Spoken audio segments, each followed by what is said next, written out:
Yes, good morning, good afternoon, good evening. Welcome back to Football Heritage TV. Whoever you are, wherever you are, apologies, the state of the hair.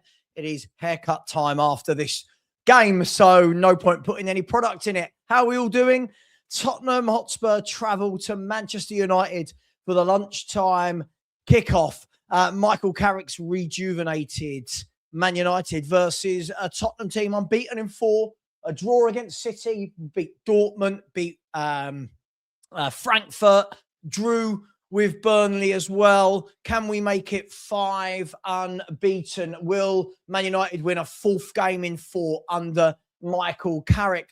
What we do know is this. Man United are in good form. We know that. They have won 3 out of 3. I thought they were very fortunate, if I'm honest, to get the win against both Arsenal and Fulham. But winning is contagious, isn't it?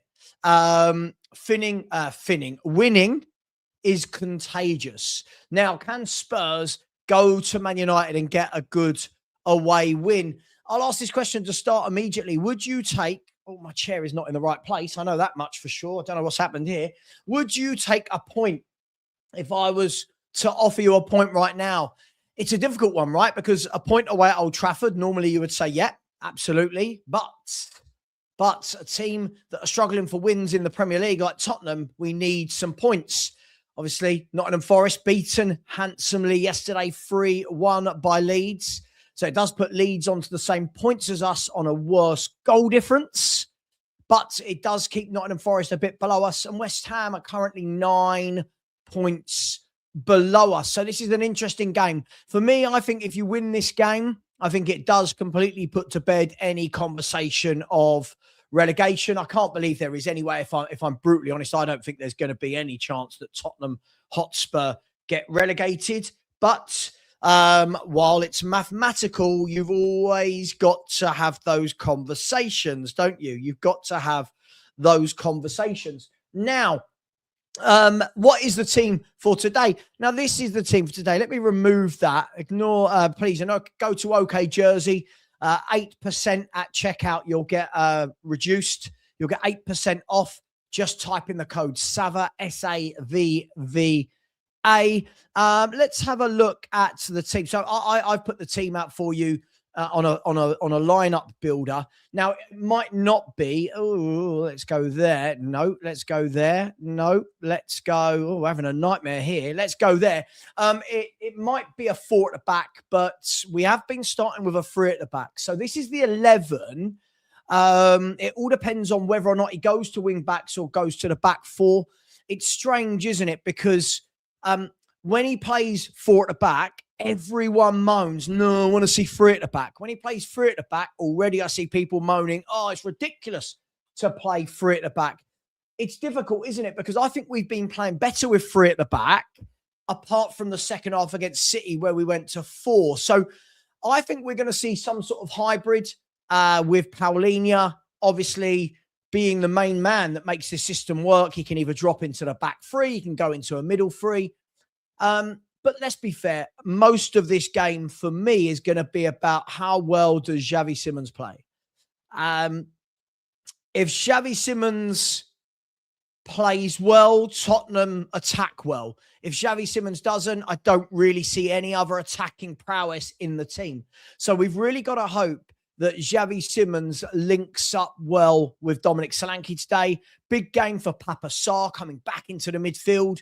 Papa Sarr's an interesting character. He seems to go through spells of playing well and then spells where he just looks absolutely clueless. So, look, it's difficult. I mean, Mark in the chat saying it's ridiculous to play Gray at right wing back. I mean, we don't, as far as I can see, I can't really see who else you would want to play there if that's the formation we played. I'm just having a look at the bench. Any right wing backs on the bench that Mark knows about, the rest of us don't. Dragoshin, not a right wing back. Bissouma isn't. Tell isn't. Sosa isn't. Byfield isn't. Williams, Barnett, Mawani, Elasesi. I don't know that this guy seems to know of a right wing back in the squad that the rest of us don't know. Hey, Mark, share your information with us, mate. I can't see it. So that's the team. Maybe he's gone to a 3 at the back. a four at the back, in which case you would think it would look like, hang on, let me bring this back up on the screen. You would think it would look like, where are we? It would probably look something like this. So it'd probably look like, I don't know what they're doing there. Dogie, Gray, Paulinho. No, I don't know why that happened. Paulinho for Sarr for, and then you would probably look at something like that, right? Now, I don't think he'll do that. I don't think he'll do that because the fact that Man United have got that very quick front three, haven't they, in Amad, Cunha and Mbuemo, and then Bruno supporting them. So I don't think he will do that. But we'll see. As the game goes on, we will see. Let me just bring the main background back. Here we go. Let's fiddle about with this and see if we can get this in the right place. New.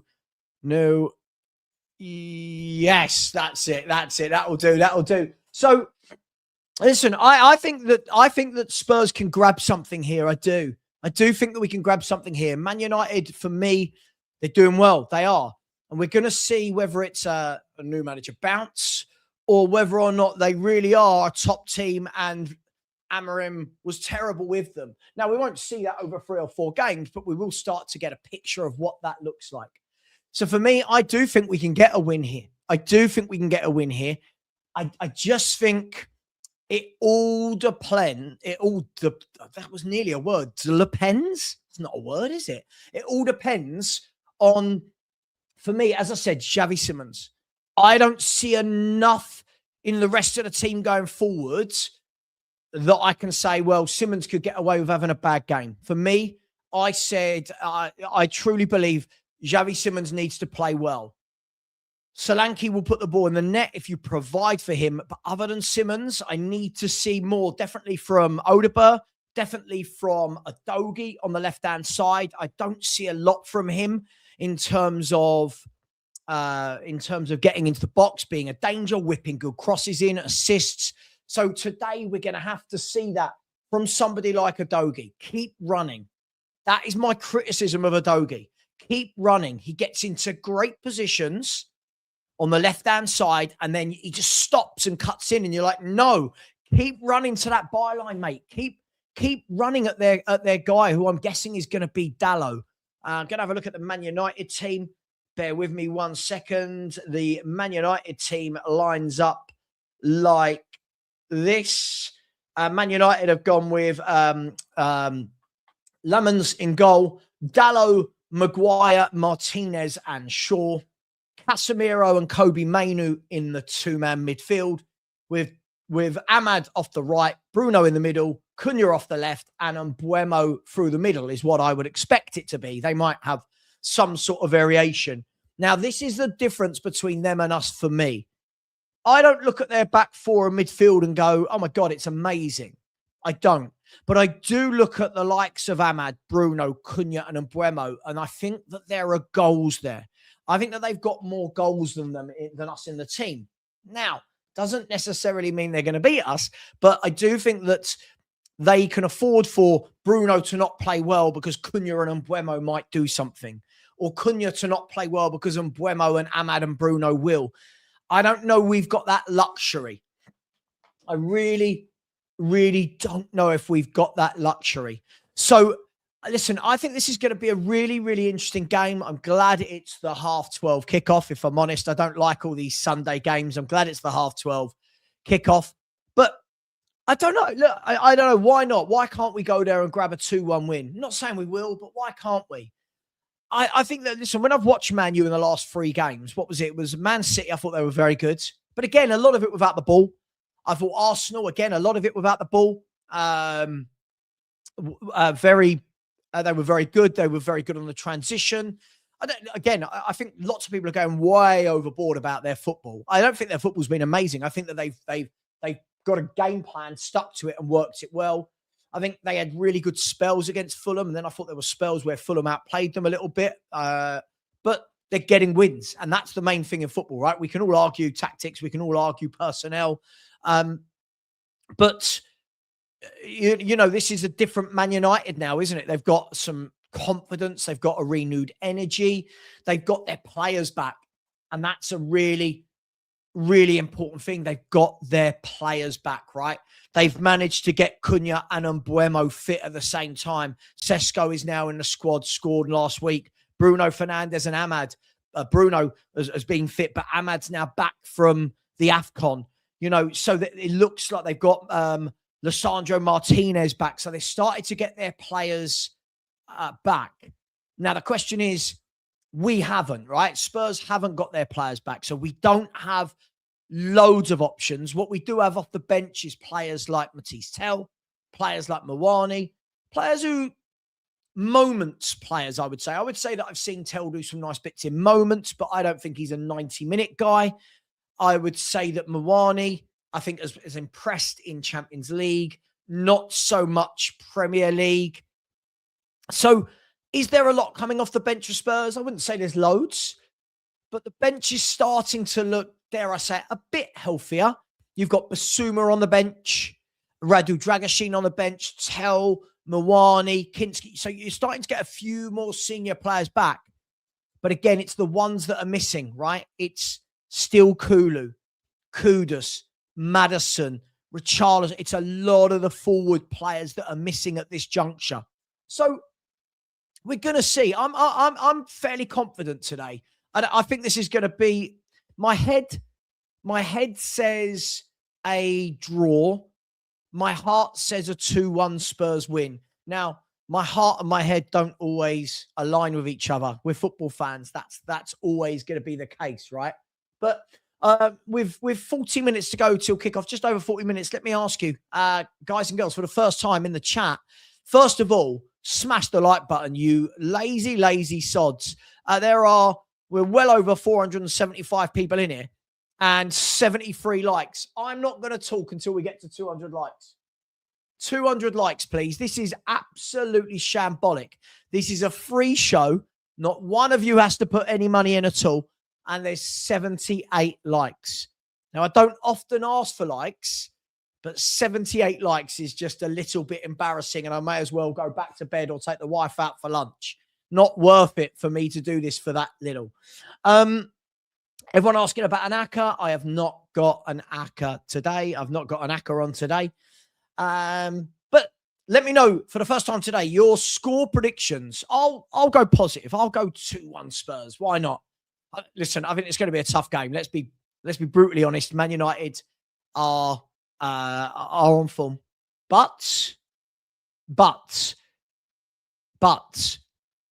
I don't think they're the greatest. I don't think we're the greatest by any stretch of the imagination. Can we go there? Can Spurs put a game together where I don't expect a 90-minute performance? I don't. I think with the number of players you got out injured, I think you've got to keep some energy in the tank for the second half.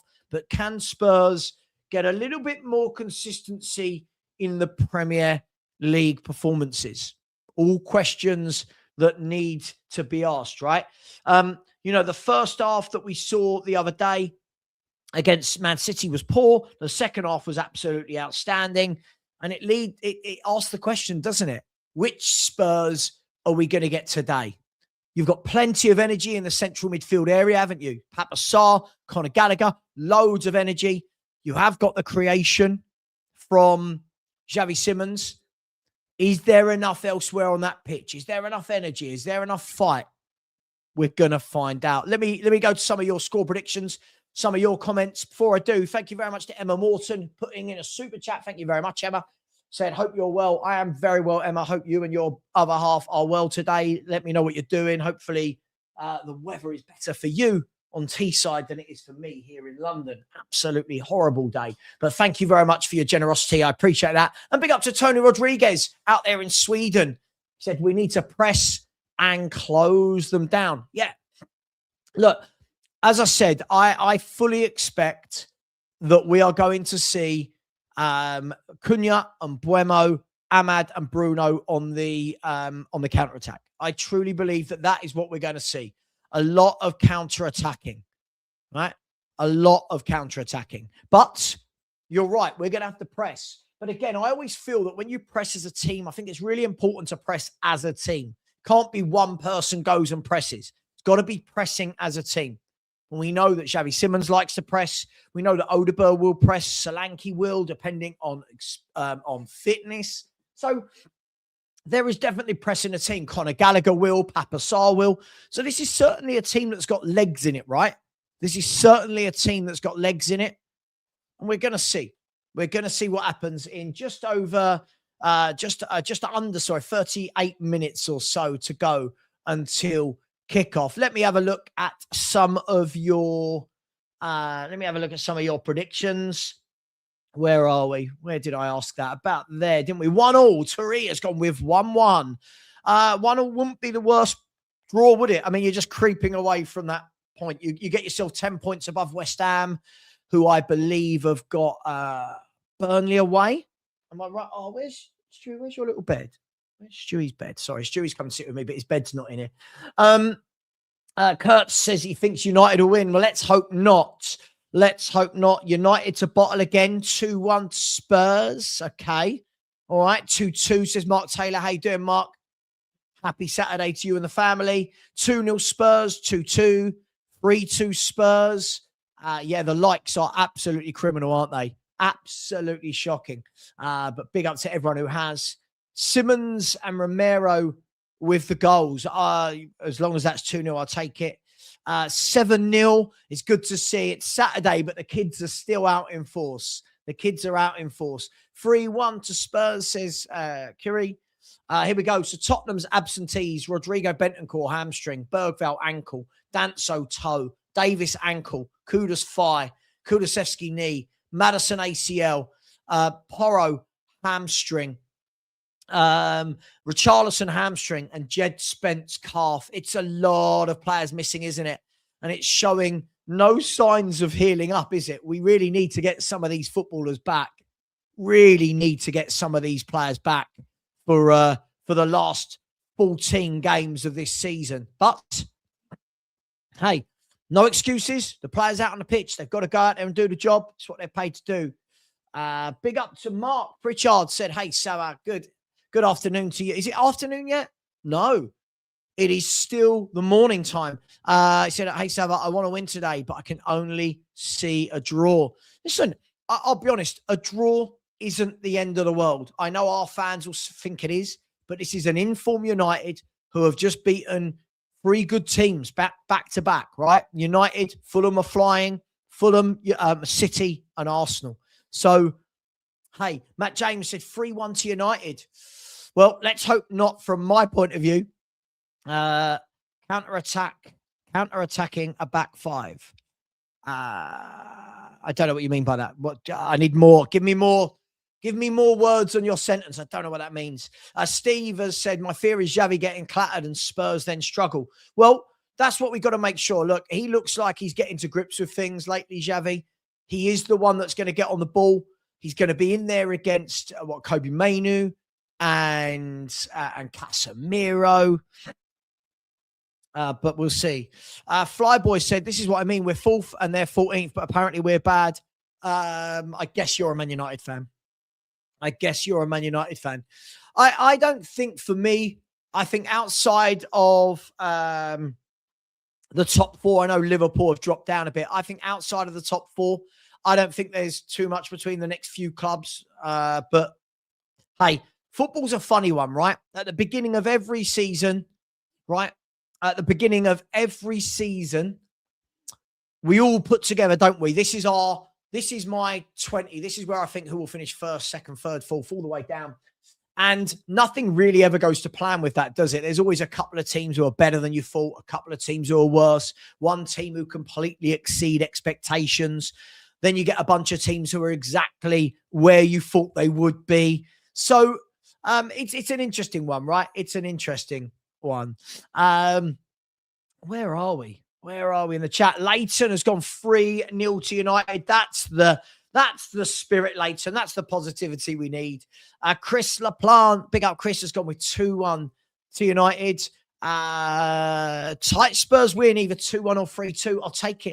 I'll take it. Tom Kingham is nervous. No need to be nervous, my man. It's a game of football. No need to be nervous. What I don't want to see is Spurs do what we have done quite a lot this season. Have to go 2-0 down to start playing, right?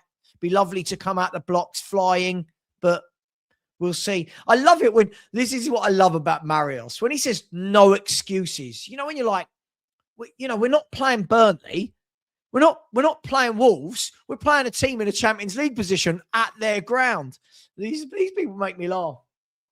I'm a huge fan of people that use football cliches but use them completely wrong. Like, if we were playing Wolves at home today, the cliche is no excuses. Not Man United away, but hey, each to their own. People are going to say what they're going to say. Big up to my man, Rob Brown, who's been a member for 18 months. So big up, Savva, hoping for a good result, but I'd also be happy with a draw. Yeah, listen, I think with the players we've got missing, I think I'd be happy with a draw, but I really hope we get the win. Really, I think we can. Doesn't mean we will, but I think we can. We'll see. Let me ask you, Savva, if Spurs have a full healthy squad right now, do they have a better squad than Villa, Newcastle, and United? No. I don't think we have a better squad than Villa and Newcastle. When everyone's fit, I still think we've got too many positions where we're lacking. I think that for me, I don't think we're strong at fullback or in goal.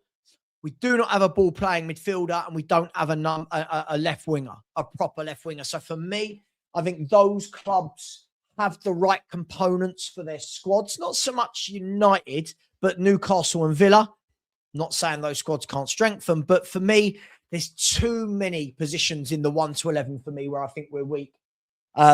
Vicario, just again, you never know, do you? Vicario is one of those keepers that today could have a worldie, or have one of those games where you go, yeah, we really, really need a new goalkeeper. And that's the funny thing, right? You just never know.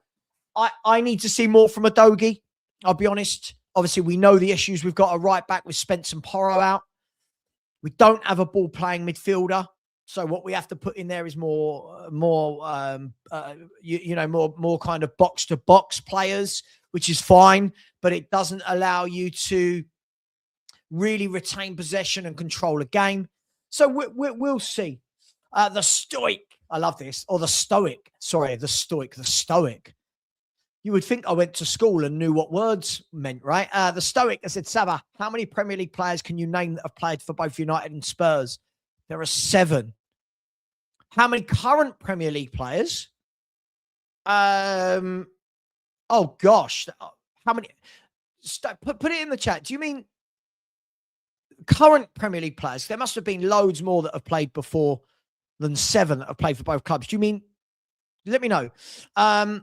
You seem quite optimistic. Listen, I listen. Why not? Why not? Why not? Let's get behind them. Let's hope that we get the win. Right? A win would do wonders for us. It would then make us 5 unbeaten. I think a lot of noise can kind of quieten down. I'll be honest. I get sent a lot of posts from people on X and stuff, and the vile and vitriol towards Thomas Frank is actually quite worrying. I saw some posts yesterday. People saying, "Oh, he's using it as an excuse that it's a transition season." I don't think it's a transition season. I think it's a transition period for the club, full stop, for a few years. The club's a mess. I don't know how these fans all, by the way, as well, I'm seeing people that truly hate ENIC, truly blame Frank. And it's like, well, hang on. By hating ENIC, you're acknowledging that they've not given the manager what they need, whoever that manager is. So I'm always a bit confused. Okay. Shuey, what's this? What's this?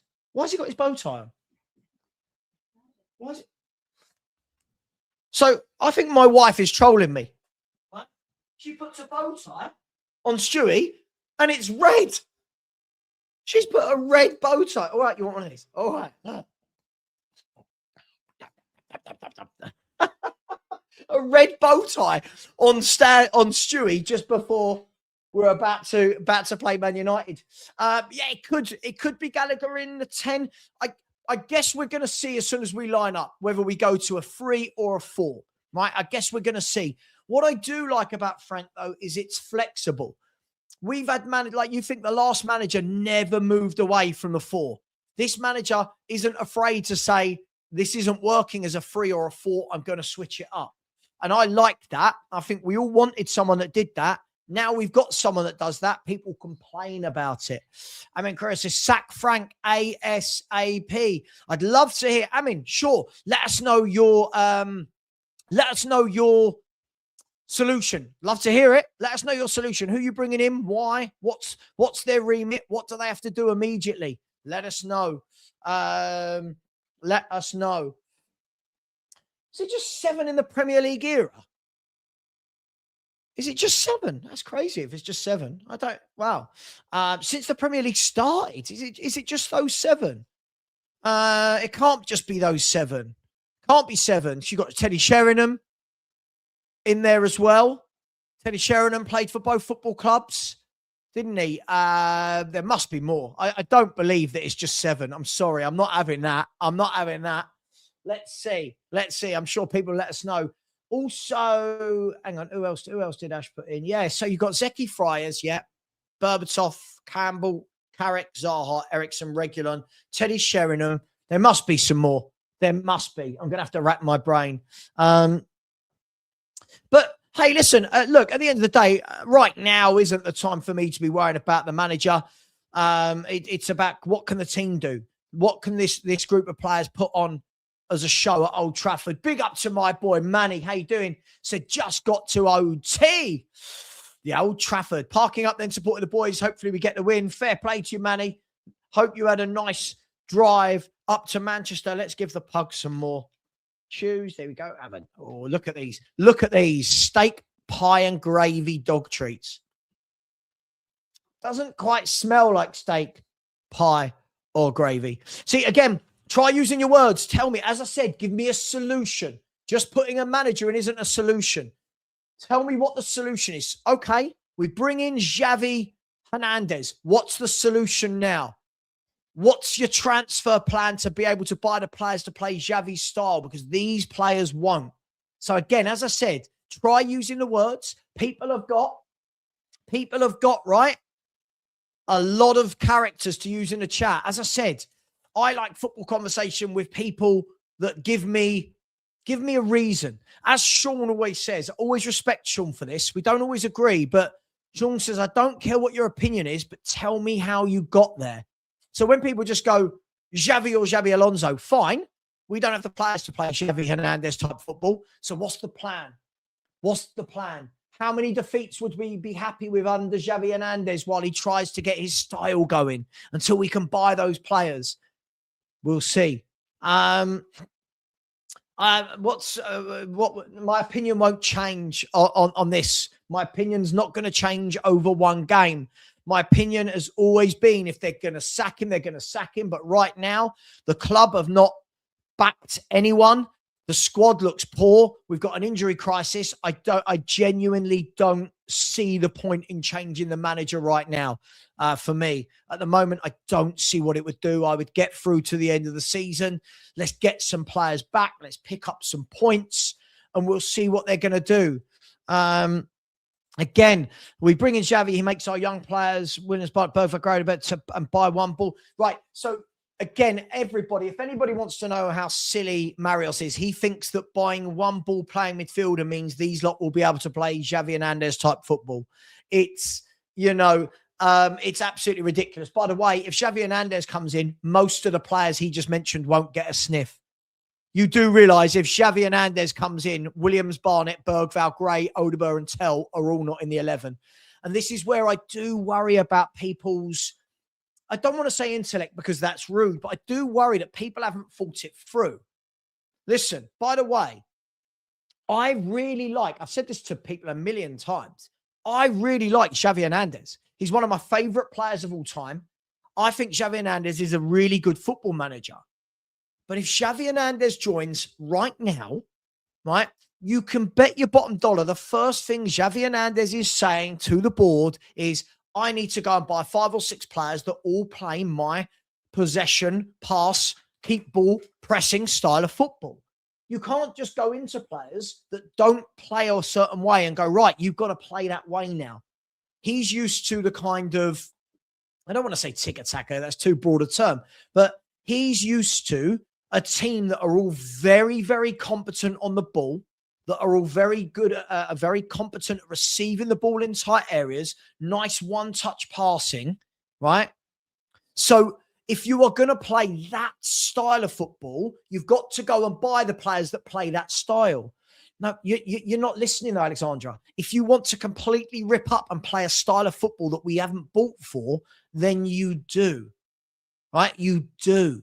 You can't. It's like going to, if you went to Man City now and said, right, we want you to play sit back behind the ball football. It doesn't suit the players they've signed, does it? The players they've signed aren't built for that. So you would have to rip up all of the attacking creative players that Man City have got, and you would have to implement more players that want to sit behind the ball, that are big, physical, strong, tackle. This isn't rocket science, people. You can adopt certain players. Xavi Simons will be able to play Xavi Hernandez style football in that 10. Of course he would. He's a technically gifted footballer. We don't have the technically gifted players to play. So, as I said, fine. Said this all along. Bring in your Xavi Hernandez. I'm all for it, right? But those people like the Marioses that say, right, Xavi Hernandez, right now he's picking up a team that don't play the way he wants to play, right? That hasn't been backed, that's got an injury crisis. And I think, listen, I'll be honest, if I'm a new manager right now, am I coming into this right now? I'd want to wait till the summer and say, right, what are we doing here? What's the transfer kitty? I think anyone picking this up is crazy right now. So at the moment, I don't think there's a dilemma. I don't think there's a drama.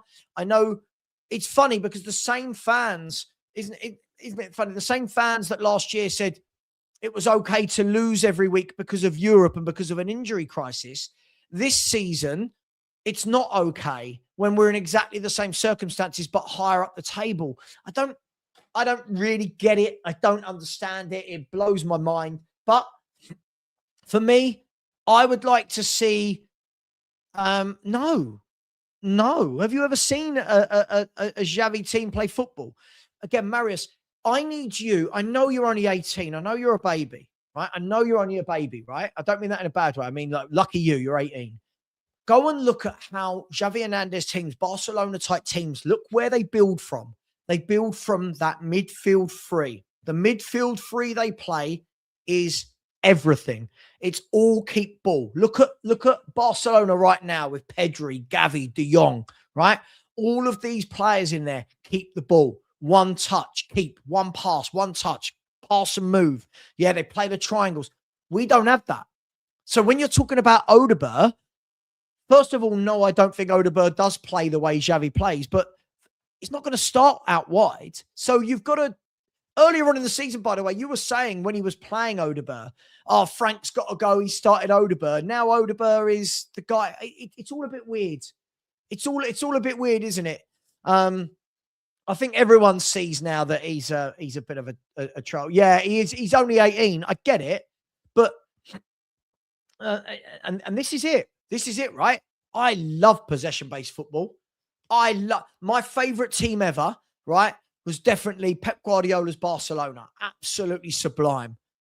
But there's too many people that chuck a manager's name out without realizing what you're going to have to do to make that happen.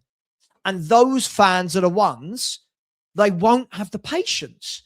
So if Xavi Hernandez comes in and says, I need a year or 2 years to sort this out, those fans will go, oh, we've not won a game in 6.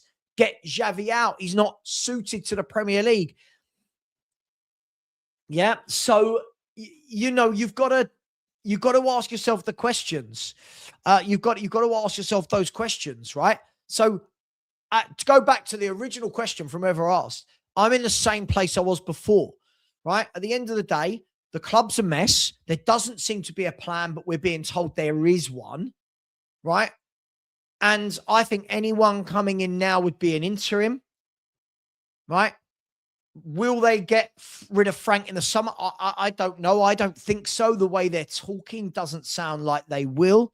But the club is going through a period of pain. Said at the beginning of the season, I felt like we were going to have ups and downs. And we have, haven't we? Ups and downs, ups and downs, ups and downs. Yeah. And we said in the summer, so many people talk about being patient. They won't be patient. In this day and age, social media, people don't want to be patient, right? Every single sentence that the manager is saying in a press conference is being ripped apart. I find it all a bit much. It's all a little bit much for me as a football fan. Like some of the older people in the chat, depending on what you think old is, will depend on whether you think I'm talking to you or not. We never had this when we were growing up. There was never, like now, people are taking one sentence from a press conference and going, oh, look what Frank said. Look what Anne said. It's way too much. It's getting way too much. Way too much. At the end of the day, I will say what I've said a million times this season. Whoever the manager is this year, next year, the year after, until we see a plan and a manager backed from above, it doesn't matter to me. It doesn't matter to me. And I don't know why I have to keep explaining that. I don't know why I have to. I don't know why everyone, again, look at the question. If he loses today, it's like, oh my God, like I'll tell you when I'm Frank out. I'll tell you, won't I? I don't need to broadcast each and every game. Oh, I've changed. Too many people change. I don't need to change. I think Thomas Frank, given the tools, will do a very good job at Spurs. Now, what does that mean? What is a very good job? What is it that Spurs expect? All right? What do we expect? Big up, Ash. By the way, I've just seen your tweet. Again, see, this is the difference, right? I don't do childish nonsense like this. Frank is on his knees for the board. Again, talked about this midweek. I know you got children like Aaron J, that say things like this because they think it's banter. I don't think they've ever had a job in their life, right? I don't think they've had a job in their life. Who comes out and calls out their boss and keeps their job? Can anyone name me? Who's the only one listen, let's be fair. Glasner, the only one. Why? Because he's leaving in 14 games time, right? They're not going to pay him out. So I think it's funny when people say this. Yeah. When people say this, I find it funny. I think people say some really, really funny things like, good job is getting a trophy and top 7. Which trophy did you think we were winning this season, my friend? Which season? Who on earth thinks you're finishing 7th with 13 first-team players injured? Like, what are you doing here? But hey, each to their own. I did. I let him back on because I thought I'm ending the channel soon. But he just shows his immaturity more often than not.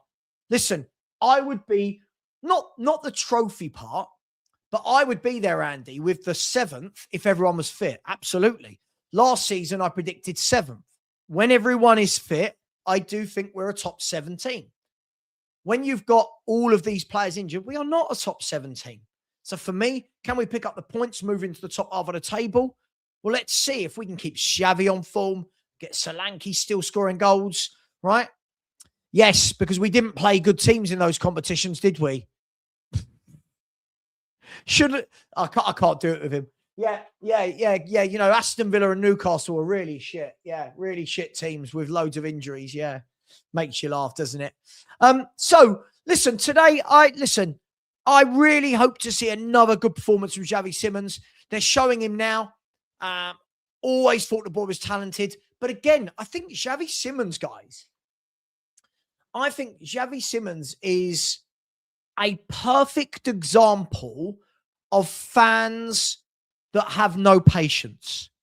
I think he is a wonderful example, right? 2 weeks ago, I'm on shows with people going, I never want to see him play for Spurs again. What a waste of 50 minutes. You're like, whoa, have you watched these? Have you watched these? Like, have you watched these players play?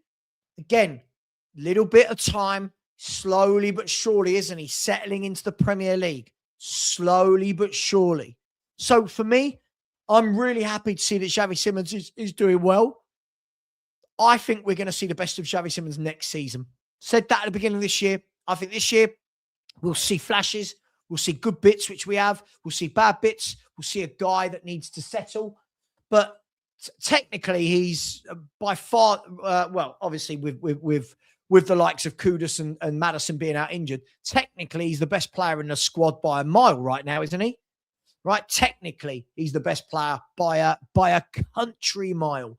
He's got brilliant control. The passing for me is the erratic bit. On his day, like against City the other day, I thought his passing was magnificent. Hang on, did I?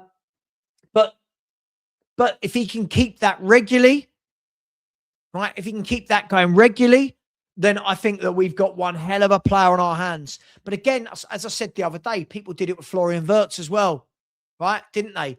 Oh, Florian Wirtz is shit. Laugh at him. Oh, Liverpool played this much. Now, again, second half of the season, he started to settle, started to get goals and assists, starting to make Liverpool tick. And it's a real good eye-opener for fans that are so knee-jerk with every single week that passes. Every week, someone's got a different opinion on Sarr, a different opinion on Solanke, a different opinion. For me, I think you form these opinions over a matter of time, right? That's just where I've always been in my thinking. I form these opinions over a matter of time. But some people don't want to, right? They want to change weekly. That's fine. But as my mum always used to say to me, if you've got an opinion on everything, you've got an opinion on nothing. And what she meant by that was, if your opinion is everything, you see it with YouTubers. You see it with what YouTubers, right? If Spurs play well, it's the players. If they play badly, it's Frank. That's if they don't like Frank. If they like Frank, it's that the players are shit and that Frank's brilliant. Why can't it be in the middle? Why can't it be in the middle of that, right? Why can't it be in the middle? Listen, I don't think the squad's good enough to cope with injuries, for sure. We know that. I think this squad is top 6 or 7 when everyone's fit. When everyone's fit. Is it top 4? Nowhere near. Not for me. Nowhere near. Is it bottom half? Not when everyone's fit. No, I don't believe that. With this many injuries, I think that it is a mid-table team, 12th, 11th. We'll see. But what I do know is the last 2 years have shown us that as soon as we get some injuries, we can't cope. We cannot cope, can we? If you're new into the chat this morning, please let us know your score predictions. Let us know your score predictions. That would be great. Let us know. 67. I don't know what that means. 6-7. Is that new trend thing that's going around? Why are a joke? Why are a joke? Did you mean to say you or why are a joke? Jim, sorry, am I going to address anything to do with Brentford? Oh, sorry, I didn't know I had to on the Spurs channel. Savva, are you going to address Brentford being 7th despite losing their best players and an experienced manager? Sorry, why, Jim? What do I have to address? Brentford are doing well. Yes, Brentford are having a very good season at the moment. Yes. What do I need to address? Funny thing is, if Brentford lose today, Brentford could drop down to 12th. So, like, what does it like? Do you know what I mean? Like, let's see where they are at the end of the season. Brentford. By the way, let me ask you this, Jim. So, all those seasons when Thomas Frank was the manager, and they lost their best players every year, why didn't you give him credit? Why are they getting credit now that Frank's gone? Didn't Frank build that squad? Didn't Frank build that club? I don't know. Let's just, oh, hello. Enjoy being banned. Thank you, Michael Warmington. What, honestly, can you imagine being a grown-up and making troll accounts? It's so weird.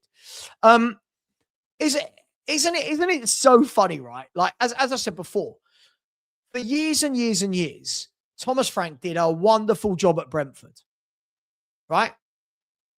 Now, people are praising the manager that's gone in after him as a way to belittle Thomas Frank. Thomas Frank left a very well-run, very well-organised football club. Isn't it amazing what happens when your club is not in disarray? Isn't that just common sense? So when you got people like Jim Lindsay going, am I going to address it? Address what? What do I need to address? Let's let's have a look at the Premier League table. This is why I find people like Jim Lindsay. This is how you know they're just ridiculous, right? Let's have a look, okay? So let's have a look. By the way, I think Brentford are a very well-run club. Hence why I wanted Thomas Frank. I wanted to bring some of that to Spurs. But you know what? Brentford didn't start as a well-run club. They implemented it. They built it over time. Again, people like Jim haven't quite got the intelligence to understand that. It takes time. You know, the club that Frank built is doing well. Why is that? But everything at Spurs is Frank's fault, the club that he didn't build. Let me try and use my common sense and try and work out why, right? Have a look at this, right? So the Premier League, between 12th and 7th is 3 points, right? 12th and 7th. Again, look how they belittle people. So maybe it was Brentford. Frank was part of it, right? Frank was the manager that oversaw it for 7 years. So in that aspect, then, can't we say that Frank's got nothing to do with the shit show at Spurs right now, then? Right? Look at this Premier League table. Brentford doing very well, for sure. But look at the Premier League table. 3 points. Right? 3 points separate 12th and 7th. Right? If they were sitting 12th right now, no one's saying anything. But 3 points above, and it just makes you laugh. It makes you laugh. So listen, Brentford are doing very well. Listen, as I said, very well-run club. A very well-run club. They've had long-term stability, very good scouting. Again, we're not that club yet. We're not that club. We're in a massive, massive mess right now. And we've got to build. We've got to build back. So, again, I don't know what point you're trying to make, Jim. You brought it up about Brentford, not me. I said Thomas Frank was the manager that oversaw everything. The club as a whole was brilliantly worked, right? And they carried that on with Keith Andrews. I don't know the point you're trying to make. Maybe if you used your words, right? Maybe if you try to use the words, what's the point people are trying to make? If Brentford end the day today in 12th, I don't think they will, but if Brentford ended today in 12th, are we then going, oh, look, they're 12th. That's lower than Frank had them last year. It's just so silly and childish. Every game people want to do this, right? Yeah, somebody pointed out they're 20 points off their best ever Premier League season, which was under Frank. Sure, but they're not there yet, right? So, sure. Yes, a Europa League team, not a Champions League team he didn't inherit, did he? Didn't inherit a Champions League team. I don't actually know what the point of that post was from Jim. I don't know what we were trying to do. It's so funny. You sit here as a YouTuber, right? Did Brentford get Europe under Frank? Again, mate, I'm going to block you now. You're just a child. I'm so sorry. It's pathetic. I don't know what... I didn't bring up Brentford, right? Right? I didn't bring up Brentford. I don't know what we're trying to do here. Let this sink in, everybody, right? These fans, these idiots like Jim, unfortunately, idiots like Jim, right, that try and belittle Frank because of what Brentford are doing now. He is one of the main reasons they're doing what they did now. He is one of the main reasons, right? This is mad. Brentford, Keith Andrews said at the beginning of the season, he went, this is a dream. I'm picking up a really well-run club. Yes, you are, mate. Fair play to him. Fair play to Keith Andrews. But you have picked up a really well-run club. The same for anyone that goes into Brighton. You are picking up a really, really well-run football club. And our fans, children like Jim and Marios, they don't seem to get that we've picked up a mess. This manager's picked up a mess. So, again, I don't care, but the next manager is going to pick up a mess. And yes, Brentford lost players. So did we. But, you know, the difference is Brentford always have a good succession plan. Got to say you were wrong. I'll tell you what, Louis, this is where fans get silly. Tell me what I actually said about Frank, and I'll tell you if I was wrong about it. Let's see if Louis, being a troll, respectfully, you chat like a fucking child. Like, do you know what I mean? Respectfully, Jim. You just say dumb shit all the time, right? You cannot acknowledge the great job Thomas Frank did at Brentford because they're currently sitting in 7th in the league for 1 week. It's madness, mate. You're a child. Let's see. And agreed, too many YouTubers do this. You can't ever be wrong. They position themselves to never be wrong. If anyone actually listens to what I said about when Thomas Frank came in, I said Thomas Frank will sort this club out over time. I never said Thomas Frank's going to sort this club out in 6 months. I said this needs years. I said this needs years and years, lots of transfer windows, lots of coaching. And then people say, no, I don't. Oh, Jim, go away. I'm blocking you now. Go away, Jim. You brought up Brentford, not me, mate. I said Thomas Frank oversaw it from a management point of view. The way Pep oversees Man City as a manager. The way Eddie Howe oversees Newcastle as a manager. Jim, grow up, mate. You've got to grow up, Jim. It's so funny. Okay, so now tell me what I said. Louis, I'll tell you why you're a troll. You came on and said, admit I was wrong. What was I wrong about? Tell me what I said. Tell me what I said. Before idiots like you come on and tell me I'm wrong, right? Tell me what I said. Tell me what I said. Problem is, Louis, people like you have no patience. People like our fan base have no patience. If we have patience, who knows? But it's so funny. The same fans, right? Let this sink in. The same fans that hate ENIC and hated our transfer window are the same fans going, oh, Frank's not sorted it out. Well, yeah, we got 13 first-team injuries and he's not been backed. It's not rocket science. It's not rocket science. Oh, mate, I'll tell you what, why don't you just fuck off? I don't care anymore. I'm leaving. I don't care. I am, but for idiots like that who can't quite work it out, I am somebody that has always spoken to the comment section. I think we're going to win today. What do you mean? Another troll who's about to get blocked. Here we go. Blocked. I'm blocking the trolls for fun now, mate. I am blocking the trolls for fun. These idiots. I don't care. You're a troll. I don't care, Jim. I see everything you say, mate. You're a troll. Anyway, the Man United team. Senny Lemons in goal. A back four of Dallo, Martinez, Maguire, and Luke Shaw. A midfield two of Casemiro and Kobe Mainu. Ahmad, Bruno, and Cunha with Mbuemo up top. It's looking strong. It's looking strong for Man United. And again, they have not got the injuries we've got. Oh, let's see what the Spurs team is. Hang on.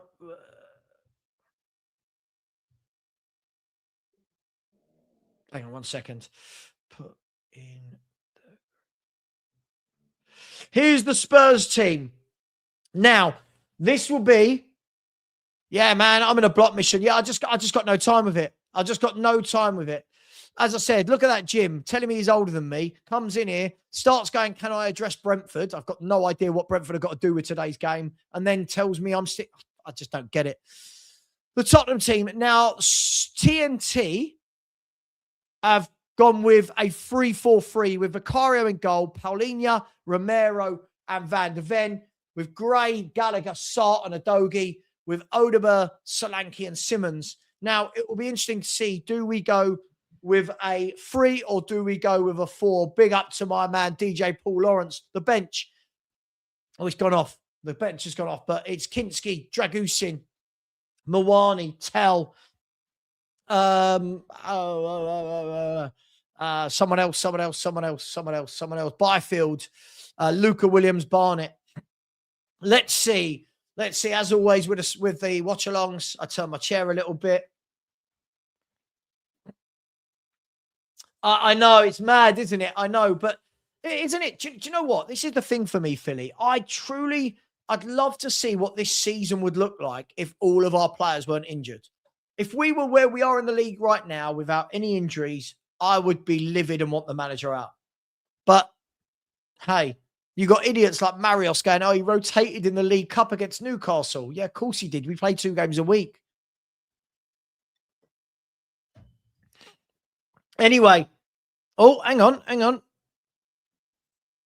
That's better. I'm not angry, mate. I just don't deal with trolls like you. See you later. I'm not angry.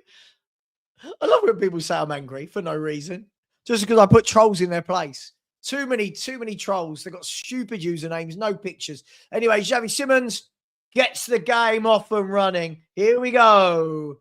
Here we go. Vicario launches the ball down the field.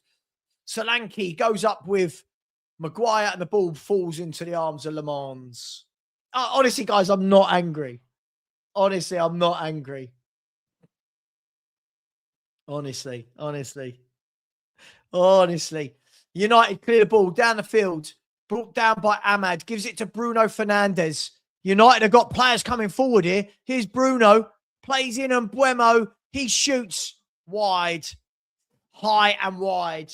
But again, straight away, United on the counter-attack.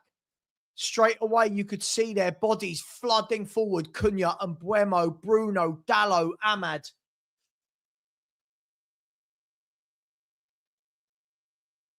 And then Buemo with got a terrible shot in the end, which was good for us.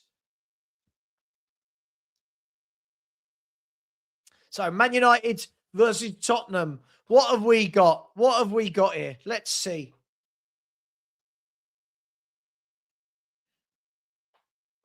Here's Vicario. Lays it off to Paulinho. Let's see how Spurs have settled here. Sorry, Van de Ven. Looks like we've gone to a 4 at the back.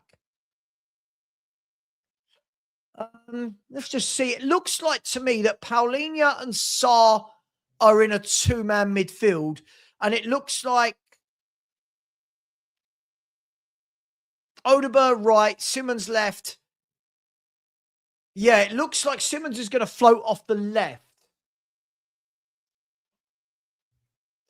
Jim, the whole point is we play twice a week. Brentford play once a week, and we've got 13 first-team injuries, and they don't. Mate, you say you're older than me. You can see this. Really ridiculous, Jim. Just stop.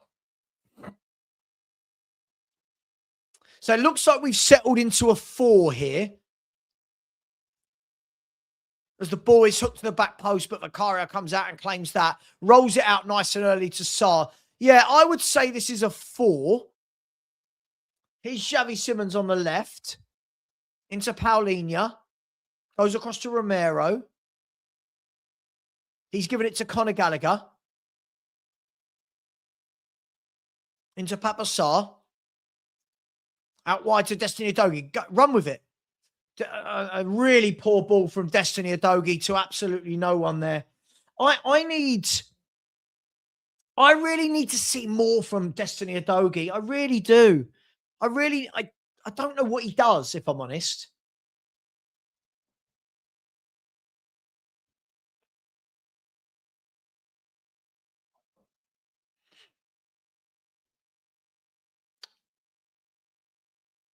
Anyway, here's Vicario. Rolls it out to Romero. I think we'll probably end up having quite a lot of the ball here. Romero sweeps the ball forward through to Solanke, but Lomans has come out. There's the ball has fallen to Gallagher, and Gallagher is tripped by Luke Shaw. And it was interesting because Lomans was out of his goal. And if Gallagher could have beat the man there without being tripped, he might have had a free dig at goal. But he was tripped by Luke Shaw. This is exactly it, mate. People like Jim don't want to go off data. I've gone off data. The form over the last 3 years does show that the squad is as bad as I've said it is, yeah. But anyway, Spurs, who have a free kick in the Man United half. Looks like it's a nice wet day. Yep. And they did very well when Thomas Frank was there. Yes. Anyway. Free kick by Spurs. Xavi Simons whips it in. It's gone over everyone. And I think that's going to go all the way out for a throw in to Tottenham Hotspur over on the left-hand side. Or is it a throw into Man United? Sorry, a throw into Man United. I don't understand what all this Brentford talk is about. We don't support Brentford. I don't get...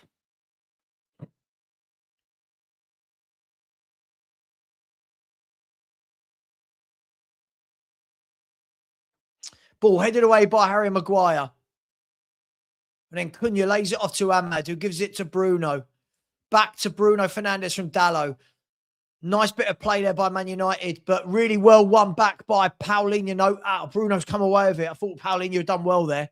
United can switch to the left. It's a nice open game here from both teams. 5 minutes gone. And here's Ahmad. Plays a good ball into Kobe Mainu. Great tackle, Papa Sarr. But Paulinho slipped. A great tackle by Papa Sarr. But United having the ball, not really going anywhere with it at the moment. Here's Martinez into Casemiro. Out wide to Ahmad. Now Dalot, they're not going anywhere. Spurs with everyone behind the ball at the moment. Now Mainu lays it off to Lisandro Martinez. And then cleared by Archie Gray, who'd come in from the right back position.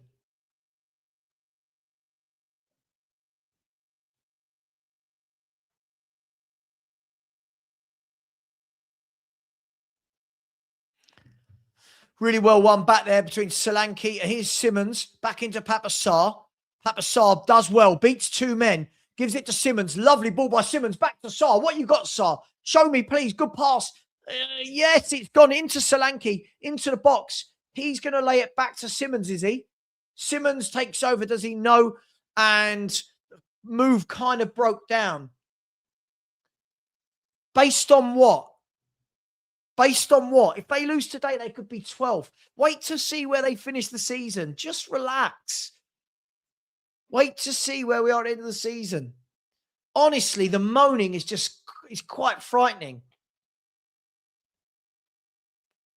The moaning is quite frightening. Really good bit of play there between Xavi Simmons and Papa Sarr. For me, it's have we got enough up top other than, you got Solanke and Simmons, but have we got enough up top? So United now, ball in their own half.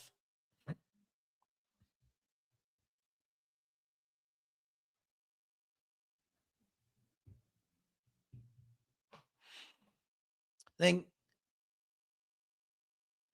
Paulinho went into press. Really well done by Romero. And the ref gives it, I thought that was a good tackle, actually. But again, if it wasn't, Romero is an interesting character, isn't he? Just went flying into midfield. Clattered on Buemo. Let's have a look. I thought Isn't it funny? We're 7 minutes into a game. People lose their mind already. We're 7 minutes into a game where we've been under no trouble at all. I mean, like we've just got to. Oh, honestly, we do laugh. I don't know, dude. I don't know what. Come on, mate. Come on, mate. What? I don't know what you want. I don't know what we're doing. Okay, well, sure. I don't know what you're good enough for. What? For what is the question? As I always say, trolls with no names and no picture. Okay, come on, mate. Sure. I don't know. We're 8.5 minutes gone. Can everyone relax?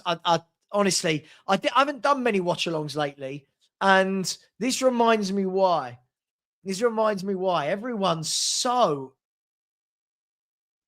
it's so mad. Spurs are playing at the moment. Can we stop worrying about Frank and Ange and what play? Can we just...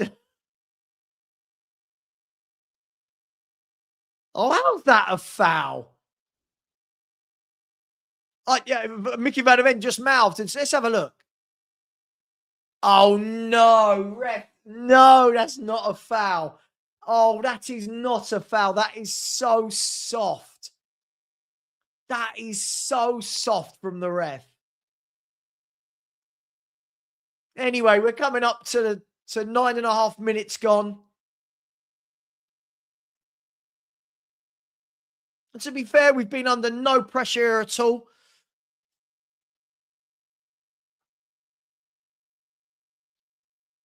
Here's Mainu to Casemiro, shoots, blocked. Romero clears it, not very well. It's fallen to Bruno Fernandes. And then Archie Gray. Archie Gray just literally lumps the ball wherever, doesn't he? Just put your foot on it, Archie.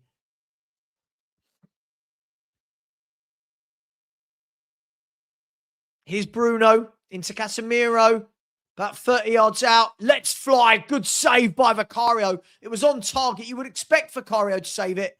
But there, good play there by Archie Gray. And a foul on Gray. And Spurs can calm everything down.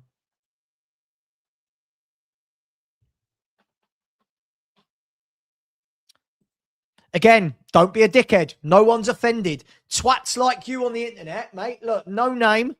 Right, no name, no picture, telling me I get offended easily. You're a troll. I don't care for you. See you later. I'm not offended by you. I've just got no time. Other YouTubers will put up with it. I don't put up with it. I don't deal with idiots, I'm afraid.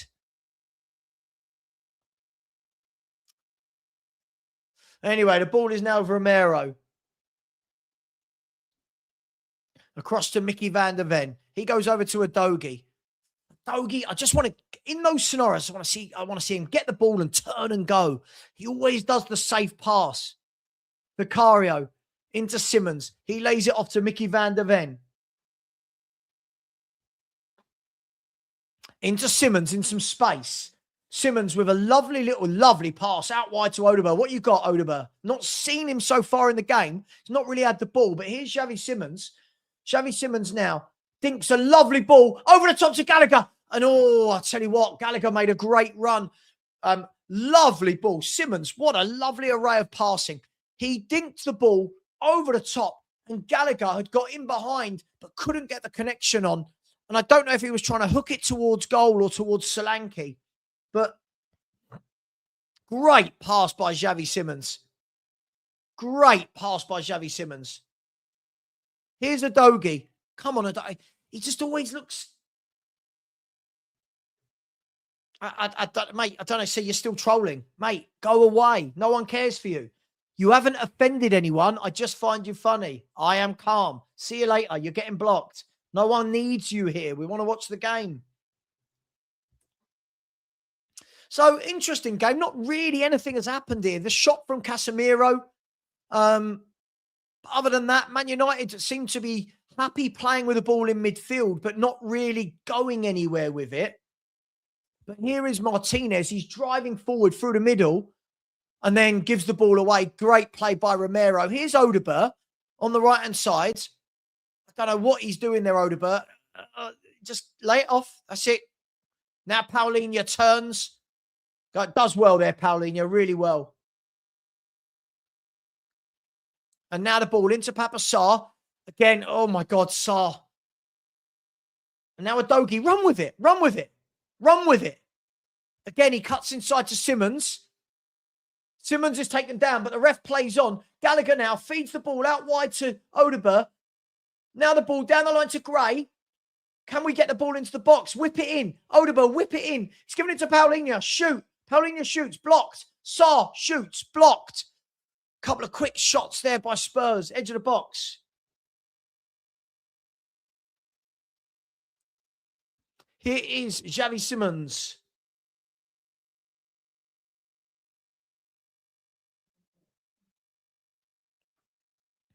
Nice build-up play there by Spurs. Much better. Nice build-up play. United as well, by the way. They're not coming out, are they? United are having a lot of the ball, but deep in their own half. Here's Destiny Udogie. He goes inside to Xavi Simmons, who's Xavi Simmons has really taken that role, hasn't he, as conductor-in-chief. Look at him. Look at the difference between him at the beginning of the season. He wants the ball. He wants to get on it. Udogie, beat your man. Beat him. Please beat him. No, lays it off. Here's Sarr. Good play by Sarr. He dinks the ball across. Really poor cross by Sarr. And the ball goes out for a throw into Spurs. Sarr does some lovely things. Sarr does some lovely things. It's the last moment with Sarr, isn't it? It's the little through ball or the last cross. That's where we need to be better. Yeah, I agree with you, Mace. I need to see it. I'm hoping we see it. for me, he keeps getting in these wonderful positions and you're thinking, get the ball across, and he doesn't. Here's Papa Sarr, United with everyone behind the ball. Papa Sarr now. Slowed it down a bit too much for my liking there. Gives it to Paulinho, who shifts it across quickly to Gray. Gray dinks the ball forward to Romero. Romero heads it down. Here's Solanke. Can he lay it off? He has. He's got the ball. Gallagher digs out to Simmons. Simmons jinks, shoots, blocked to Sarr. Spurs are playing well here. Papa Sarr out wide to Udogie. Destiny beat him. Destiny Udogie crosses the ball. It's got all that cross. Solanke can't quite get the shot. Oh, a good passage of play by Spurs. Now Mbuemo on the break. Paulinho will sort that out. Don't worry about that, son. Paulinho, boom. I think we're playing well. I think we're playing well here. Much better from Udogie. Beat his man. Laid the ball across. And Solanke just had two men on him. Couldn't quite sort his feet out. Well, and to be fair, Martinez kind of threw him to the ground, but much better play from Spurs. Much better play from Spurs. I actually think we've looked the more dangerous going forward here. We've won the ball back again in midfield. Here's Gallagher, lays it off to Paulinho, to Solanke. Good play by Spurs again. Here's Xavi Simmons. He needs some support. Lays it off to Udogie, who can't keep it in. Much better here.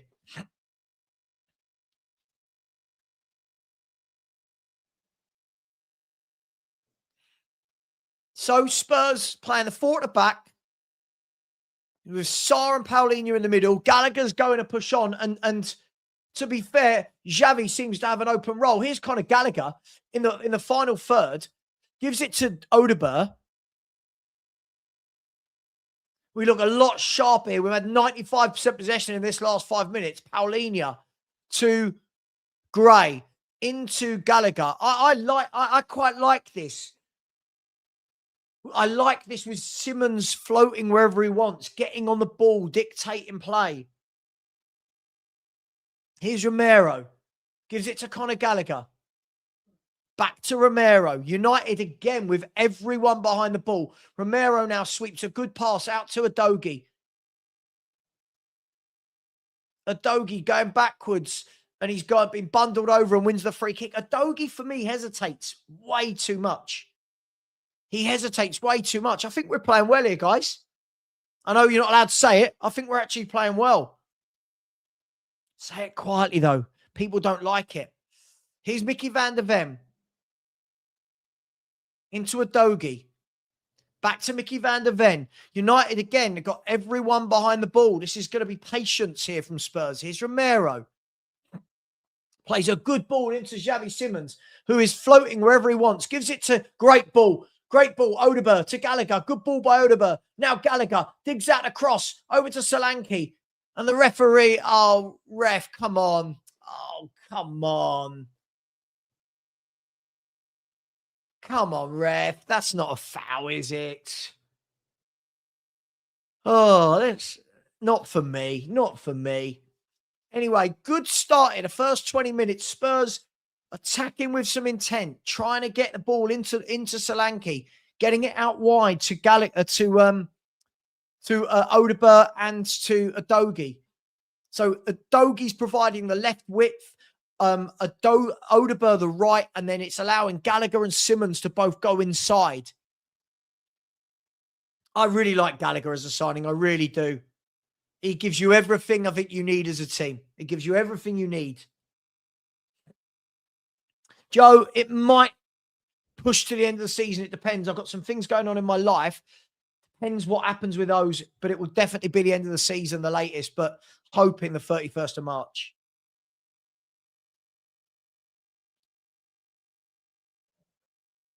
There's a ball played down the line by Vicario.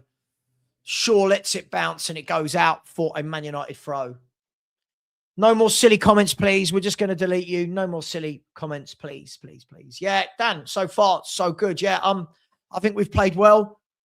I don't really think I keep hearing that Carrick's really sorted out Man United. I'm not really seeing anything from them. Famous last words. But I'm not seeing anything from them that makes me go, oh, my God, Carrick's completely changed them. They look very slow. But famous last words, here's Dalot driving forward, plays the ball inside, shot, whipped. Oh, I tell you what a good effort from Cunha that was. God, I tell you what, he had Vicario scrambling. It went wide, but a first-time effort from Cunha. Dalot drove down the channel, and Cunha from about 25, 30 yards whipped it first time. Let's see how close it was from this angle. Whipped it first time. He had him scrambling, but it was wide. But, yeah, I've not... Everyone going, oh, we should have got Carrick. I mean, he's got some wins, but I'm not seeing anything United have done here where I go, oh, he's completely changed them. As I said, it takes time. It's going to take time for any manager going into any club. Here's Xavi Simons, Papa Sarr, Xavi Simons goes back to Paulinho.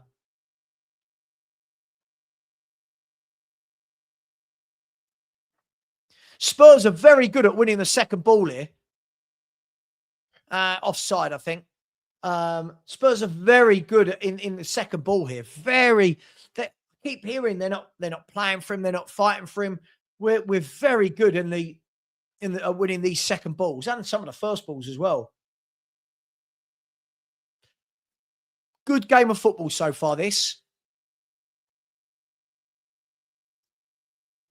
Bruno with a good ball into Ahmad. And then a good ball into Cunha, back to Ahmad, back to Cunha. The ball played through. Good positioning from Archie Gray. Lays it off to Conor Gallagher. And Gallagher goes back to Vicario. And Vicario launches the ball down the line. Can Solanke battle against Maguire? I mean, Maguire, that is his thing, isn't it?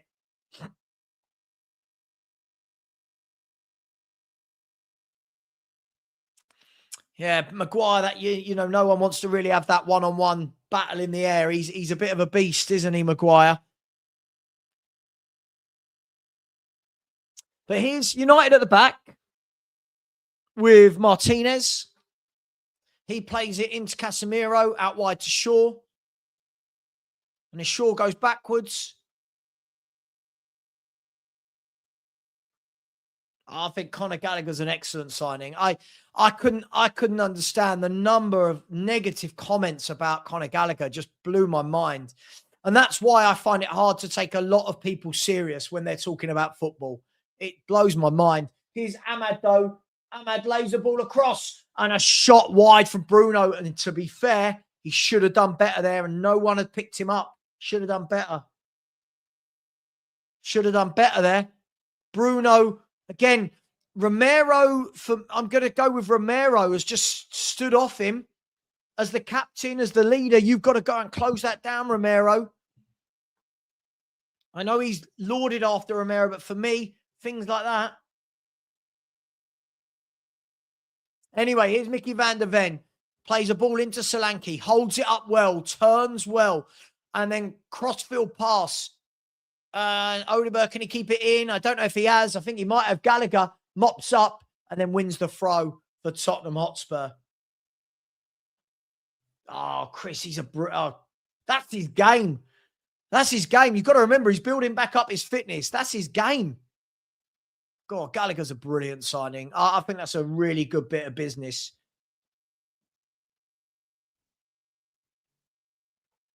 Here's Romero into Papa Sarr. I wish the camera would pan out. I don't care about the ref. Here's Udogie on the left. Beat your man. Udogie, beat your man. That's it. He's gone, pulled the ball across. Not a good ball, but Papa Sarr can pick it up. Here's Xavi Simons. Simons jinks past. Is he going to shoot? No. He's played a through ball. I like the idea. The execution didn't quite work. But again, every time Xavi gets on the ball, 25, 30 yards out, he's prodding, he's probing, he's looking for gaps. Much better from Spurs today.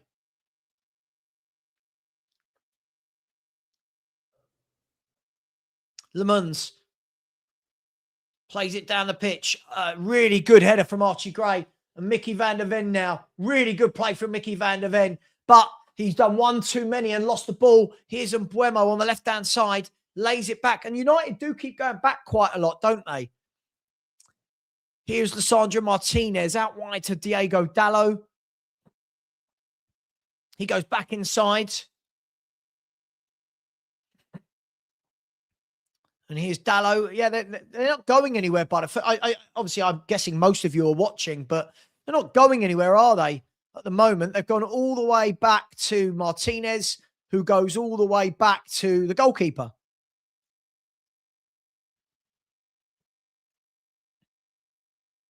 And Le Mans has got the ball in his own penalty area. And 25 minutes exactly gone, 0-0.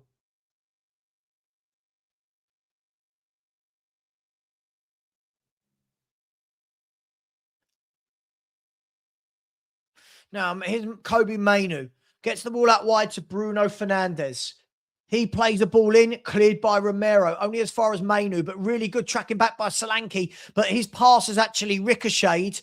It's fallen to Bruno Fernandes, blocked by Romero. Here's Xavi Simons. And the ball's going to fall to Pape Sarr. Good mopping up by Pape Sarr. Pape Sarr turns and wins the free kick off Bruno Fernandes. It's all got a bit scrappy between both teams. I don't think there's anything wrong with what we're doing here so far. I think this is a good game. I think this is a good game. Got to be a bit more careful with the ball in the final third. But again, I always said, other than Xavi, I'm not sure there's many technical players who want to hold on to it.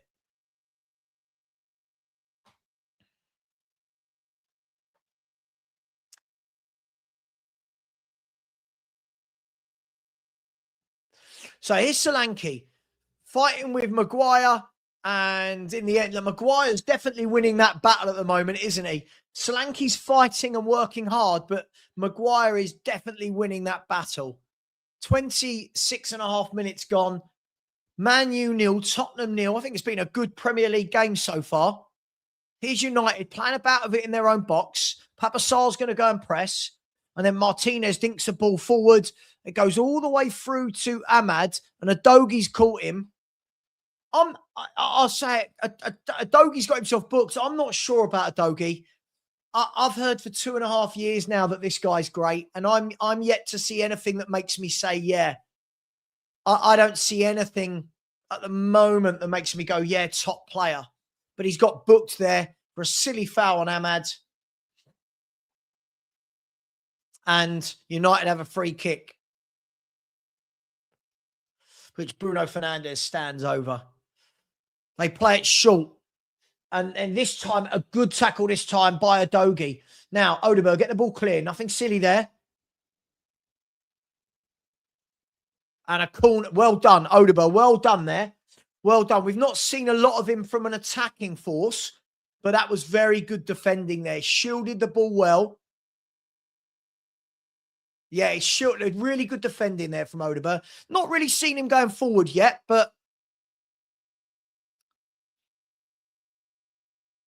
look, I don't think I expect to see too much better. We've got some decent players out there, but again, for me, it's still a very average team at the moment. Look, this is what happens, right? We're missing too many of the forward players for me. Maddison, Kulu, Kudus. It's a huge loss. Well played, Romero. Well played, Romero. Now, nothing silly, Romero. And Romero gives away the foul again. And this is Romero all over. Romero's been sent off. Absolutely ridiculous. Christian Romero is a clown. I've said it before. And now this has just completely changed the game. This has completely changed the game because, again, he has to...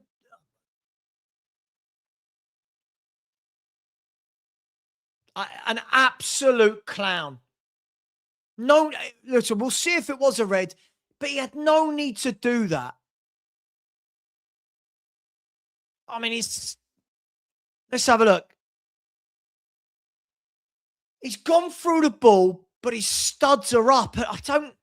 Oh, yeah, it's a bad fact. It is a red. It is a red. He's an idiot. Oh, God. And now what will happen is, now all of a sudden we're going to have to sit in with 10 men and everyone will go, Frank, shit. You've seen this script before.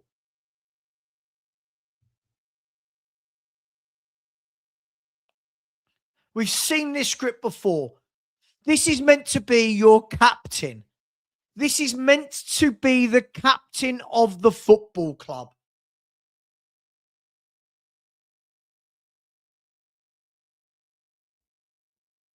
Mate, his studs are up. Anyone saying never a red, his studs are up.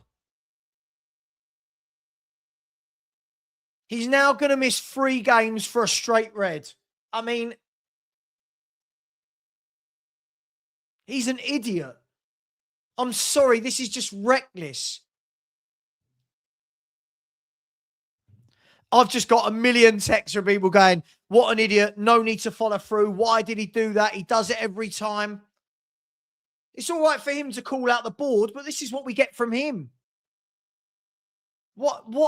This is what, when people keep saying to me, people always say to me, oh, you're harsh on Romero. Oh, look what he done. He called out the board.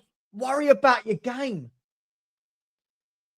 Right, and now we're going to have to bring on Dragashin to play centre half, and I'm guessing it will be Odegaard that goes off. I'm guessing. And now we've got to play an hour at Old Trafford with 10 men. Absolute idiot. Studs showing, followed through.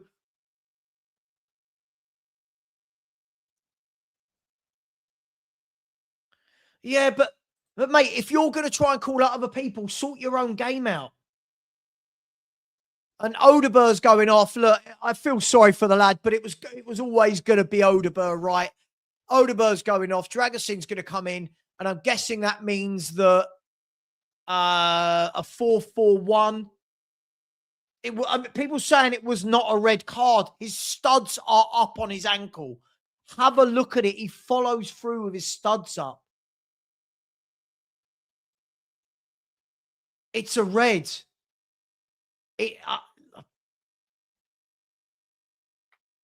It's a red.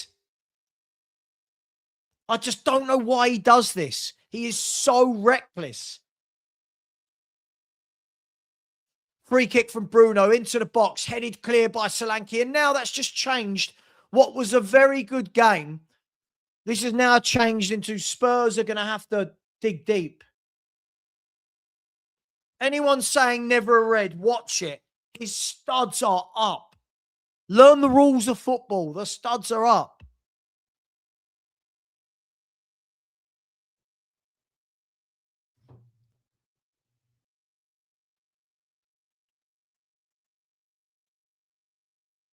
He's just got there's no calmness to his game, is there? There's no brain. There's no. So now he misses what? Newcastle, Arsenal, Fulham, if I'm not. No. Newcastle, Arsenal. You can be as sorry as you want, Aaron. You don't know the rules. His studs were like, imagine this is the ankle. His studs went like that. He didn't go like that. He went like that. It's a red. It's a red card. People have got to learn the rules.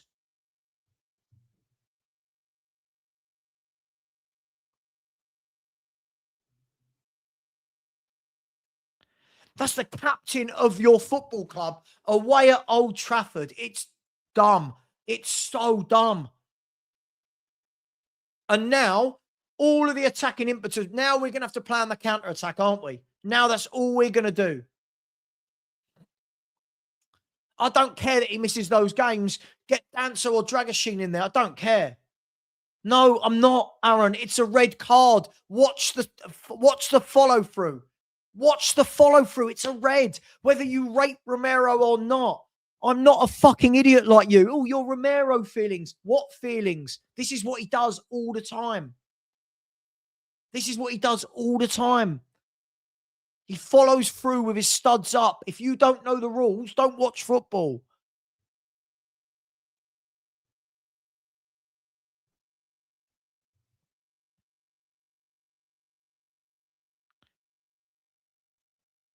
It's ridiculous. Our fans can't even be honest.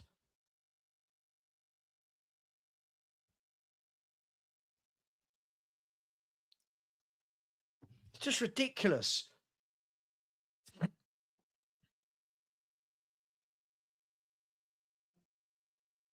And now Man United are going to have all of football, aren't they? He's just ruined what was a very good game of football.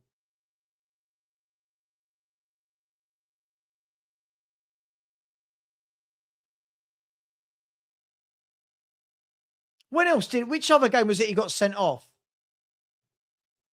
Which other game? Was it Liverpool? No. No. That was Xavi, wasn't it?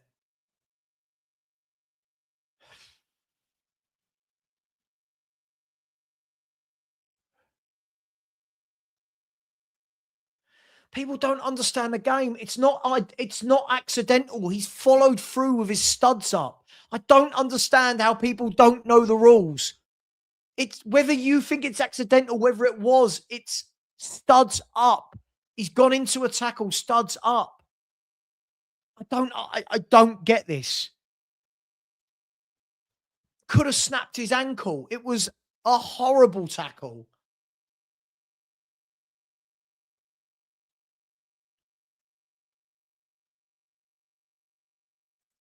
Louis, it's an awful tackle.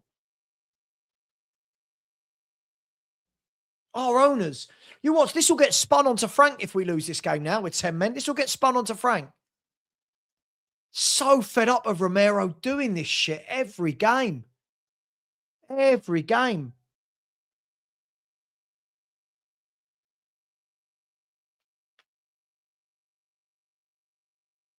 Again, of course, people want to stick up because Romero's the hero. It's a fucking awful tackle. He did it in the first 5 minutes. He went clattering into someone in midfield, didn't he? He can't help himself. Argentinian versus Brazilian as well, yeah, constantly.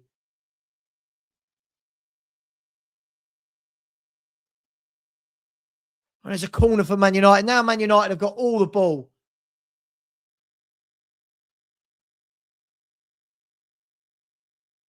I've said before, I've got no issue if this guy gets sold. I've never had an issue with this guy being sold.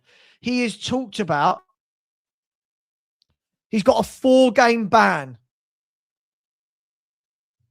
A 4-game ban. 2 red cards, 4. He's a joke.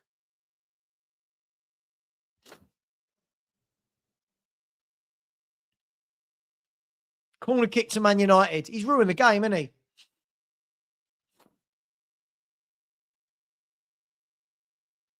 Man United are 1-0 up on Buemo.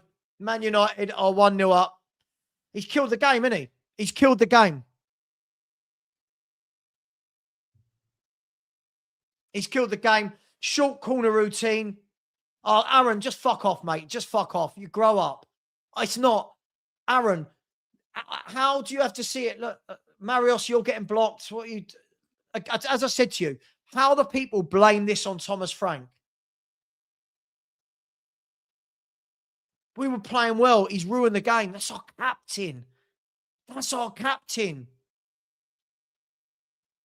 We've got an injury crisis, right? And our captain does that.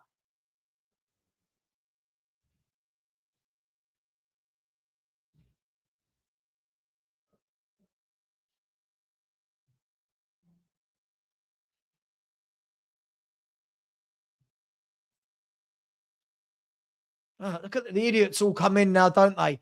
All the dickheads come in. Why on earth is that on Thomas Frank? What on earth what is wrong with these fans?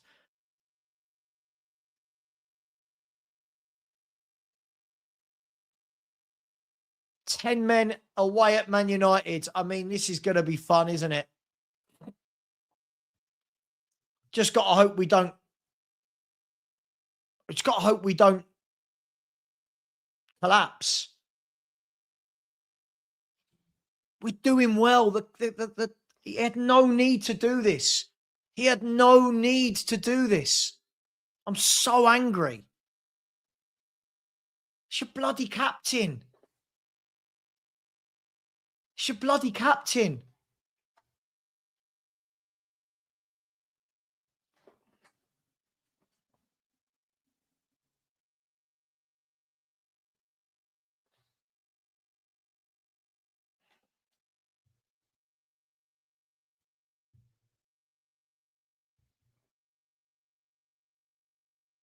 Go on, Destiny. Good tackle by Dallo. And United will sense this now. United will sense this and the ball's cleared. Yeah, United have Since that sending off, they are all over us, and we need half-time quickly.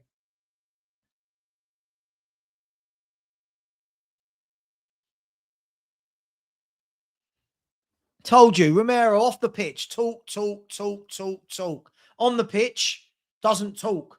On the pitch. Get rid of what?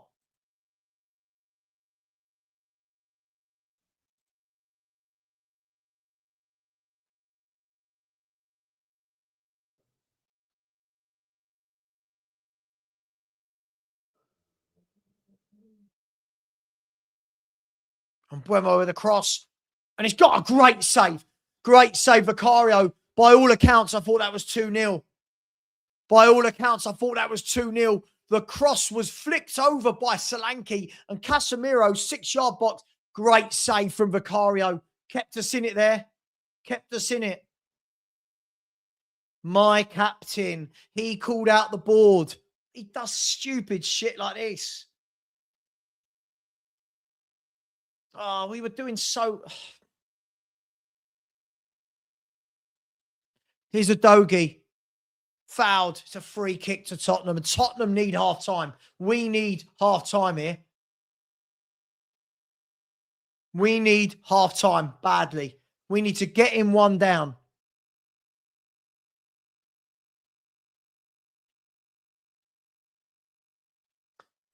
I don't know there's a lot we can do with the bench that we've got, right? This is the problem. I don't think there's a lot we can do.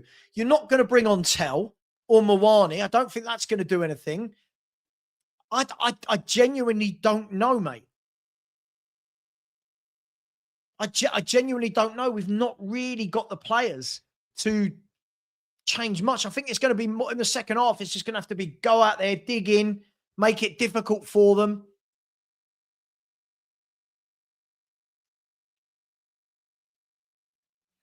Here's Paulinho. Sar's giving it away. Paulinho wins it back. Here's a Dogie. Oh, Dogie, concentrate. Plays the ball into Simmons. Good touch, Simmons. Good touch, Simmons again. Free around him, though. This is going to be a long half an hour. I wouldn't mind if it was I wouldn't mind if it was a one-off Romero doing this, but you will see it every game. He's such a liability.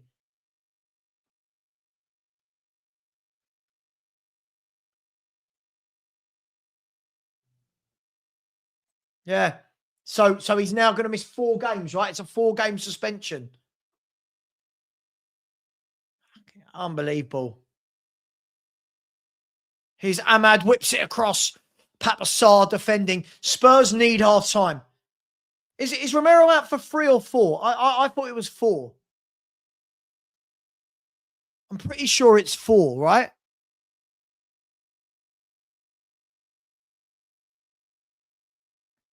Isn't it a straight red, but because it's his second red, you add a game on? It's 4 games, isn't it? Idiot. Bloody good job, Radu Dragashin's back. Bloody good job, Radu Dragashin's back, isn't it?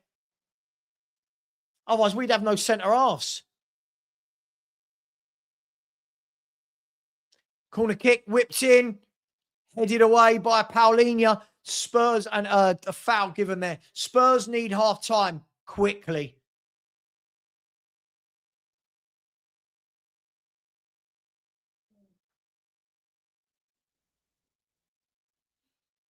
Oh, just so frustrated. I thought we were playing well. Yes, I would. I would absolutely sell him if I could. Yeah, absolutely. I've never thought he's as great. I stream with so many people who blow smoke up his arse. He's reckless. He's always been reckless. He's always been up and down with his performances. And you always see a foul like that is in him. So now you've got Dragasine at the back, who's just come back from a year out. Van der Ven, who's just got back fit after an injury. Oh, Jesus. Anyway, here's Destiny Udogie. What have Spurs got? It would be a miraculous performance to get something here. There's a foul on Xavi Simmons. Yellow card here for a Man United player. Yeah, yeah, 4 games. Scott, I hate to say it, I've always been spot on about Romero. He gets talked about like he's Ledley King. How was he? So muddy. Oh, you had a bath? Stanley! Stanley! Could you push that light for me, please? Stanley! Stanley's had a bath, everyone. Here he is. A wet Stanley. Hey? You nice and wet? You had a bath? You had a bath? You are, because you're making me really wet. Oh, now I need to shower again before I get my hair done. Oh. Yes, I would. I would, yes. I would sell him. I don't think he's good enough. When everyone's going, oh my God, what if Romero leaves? I don't care. I don't care. This is now 2 red cards in 2 months or whatever it is. It's just ridiculous. No need to do either of the things he did.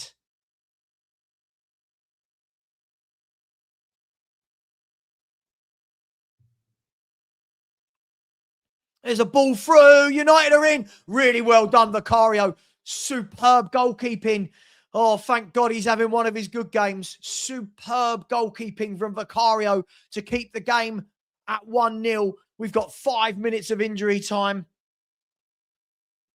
Honestly, I'm just so done with the bloke. As I said to everyone the other day, it's all well and good, this bloke going, oh, the board, and everyone goes, oh, I'm so glad Romero calls out the board. Okay, but what about the pitch? What about the pitch? Play on the pitch properly, then call out the board. And we're going, oh, we're not backing him. He's a winner. He don't look a winner, does he? Anyway, here's Vicario. Spurs have got just over 3 minutes to get to half time. But what it does is, right, good ball through to Xavi Simons. Solanke's gone a bit wide. I don't think he can get the shot over. Lays it back. Here's Gallagher back to Solanke. Turns. He's got 2 men around him. He's held the ball up well. Now into Dragashin. Whips the ball in and into the arms of Le Mans. As I said, I'm sorry. When he's a World Cup winner, we don't match his ambition. But look what he does regularly. And he gets defended. Whenever I mention him, look how Lubo snaps at me. Oh, you hate Romero. I don't. He's just a clown. He's always been a clown. Everyone backs him. Romero. He's a clown. He's got no football IQ, has he? Yes, he's got a wonderful array of passing. We know he has, but he's a clown. Good header from Gray. I think he's played well here. Here's Conor Gallagher. Spurs are going to struggle to get bodies forward here. This is the problem. Gallagher lays it back into Dragashin.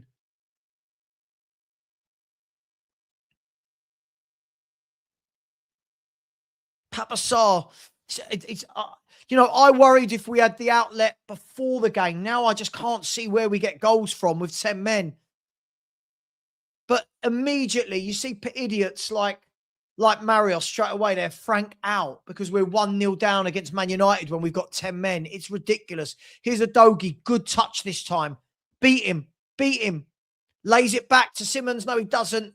It's a throw into Spurs instead.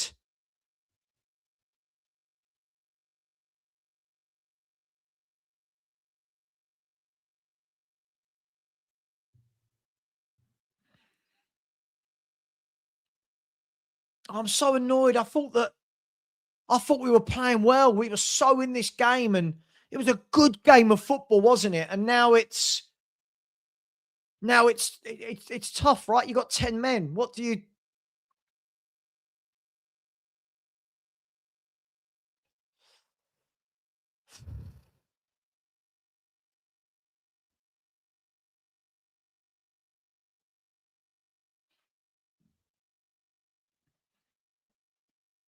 Oh, just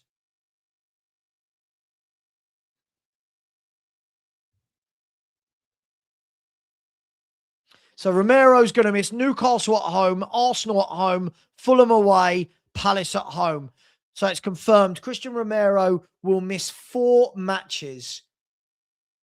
Absolute clown of a player.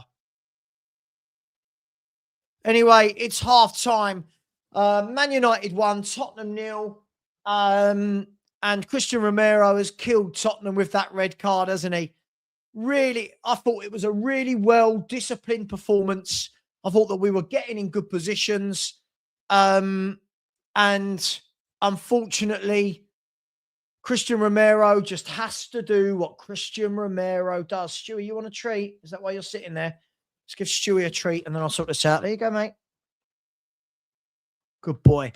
Yeah, guys, I'm sorry. I'm not even going to mix my words about it. I don't buy this whole, oh, Romero, what a martyr. He's helping the club. He's calling out the board. Mate, how about you help us out on the pitch? Right? How about you help us out on the pitch? We're doing well away at Man United. We're at Old Trafford, right? A depleted squad, loads of injuries. We're doing well. And then, boom, from nowhere, stupid tackle. Right? I'm sure Sean is fuming. I'm sure Sean is fuming as well. Sean is another one that doesn't... I think he's very honest about Romero. I think you get 2 faces of Romero, don't you? You get the really top quality Romero, and more often than not, you get this Romero. And what's worrying, guys, right?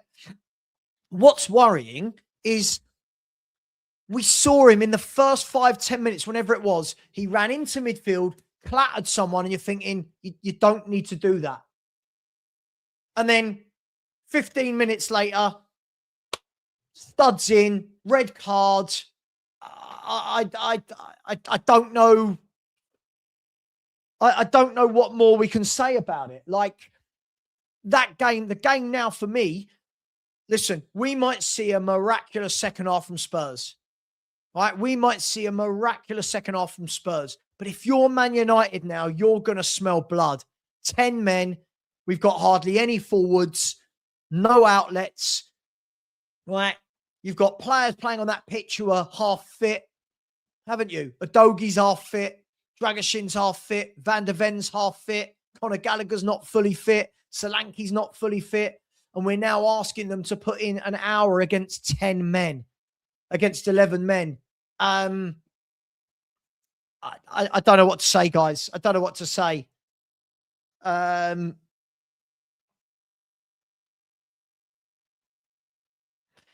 I wasn't really worried. I thought it was a very good game, by the way. I thought both teams had some good moments. You know, Cunha wrapped a really good shot around the bar. You know, I think that other than that, I thought we were in the game. We were doing well.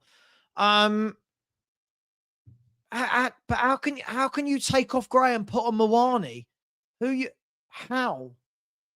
What are you, Ellie? What's your thought process behind taking off a defender when you're down to 10 men? What are you doing with that? All I know is I would not have this man as captain of my football club. He keeps playing up. He keeps getting red cards. He's not helping the team in any way, shape, or form. I'm sorry. I'm absolutely sorry. I'm not. You know, I'm not having it. Yeah, I agree. I agree, Aaron. If you're not happy with a situation, leave. See you later, mate. See you later. Get players in who want to play. And this is why, do you know what? Fair play to my man, Danny, right? Right. Danny has said the whole time, hasn't he? And people never quite listened to Danny when he said this, right? Never quite listened when he said this. He said, Romero's a better player than Danso, but Danso gives you more consistency. So who's better on paper? Romero. But consistency, Danso just does what he says on the tin. It's not about who's better. Like, we know Romero's the better player, but he's an absolute liability. And it just happens to be on a Brazilian again. What's he doing? He's just killed our... Yeah, Ellie, I get that. But if you take off Gray and put on Mawani, you've then got a back three, right? You've then got a back three of a Dogie, Vuskovic, and Van der Ven. I'm not sure. I'm not sure that's the thing to do when you're playing 10v11. This is going to be a tough one, right? How do we get at them? I don't know. It was naughty. It was naughty. It was. I wouldn't say it was it was naughty. It was naughty. But what makes me laugh, as I've said, is the moment that goal went in. Ellie, sure, okay, sure. Okay, this is where we're losing our minds. Sure, okay, take Archie Gray off. Who goes where in your system? Who goes where? What are we doing here? What are we doing? What are we doing? I think we just got to stay in this game for as long as possible. I think we've got to stay in this game for as long as possible because I think if this goes too early, if this goes 2-0 early doors, we're in trouble. We're in trouble. But it made me laugh. The moment it happens, right? All of the Frank haters come in, get Frank out. You're like, sorry, what part of that was Frank's fault?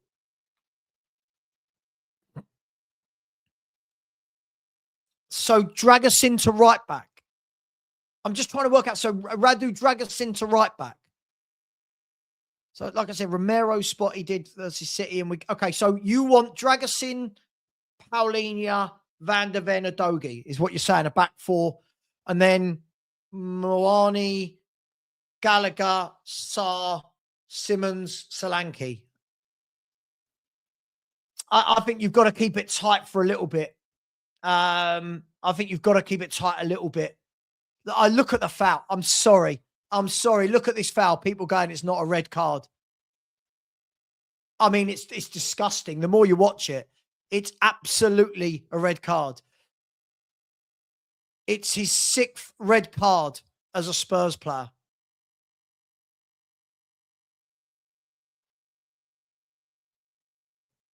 It's his 6th red card as a Spurs player. It just also, yeah, 4 games. It's 4 games. Let me do some super chats. We'll get back to it. Yeah, I don't know how anyone's blaming Frank for that. Whether you like him or not, I don't know how you can blame him for that. I don't know what he's meant to do there. Like, what was it? I just don't get these people. I don't get them.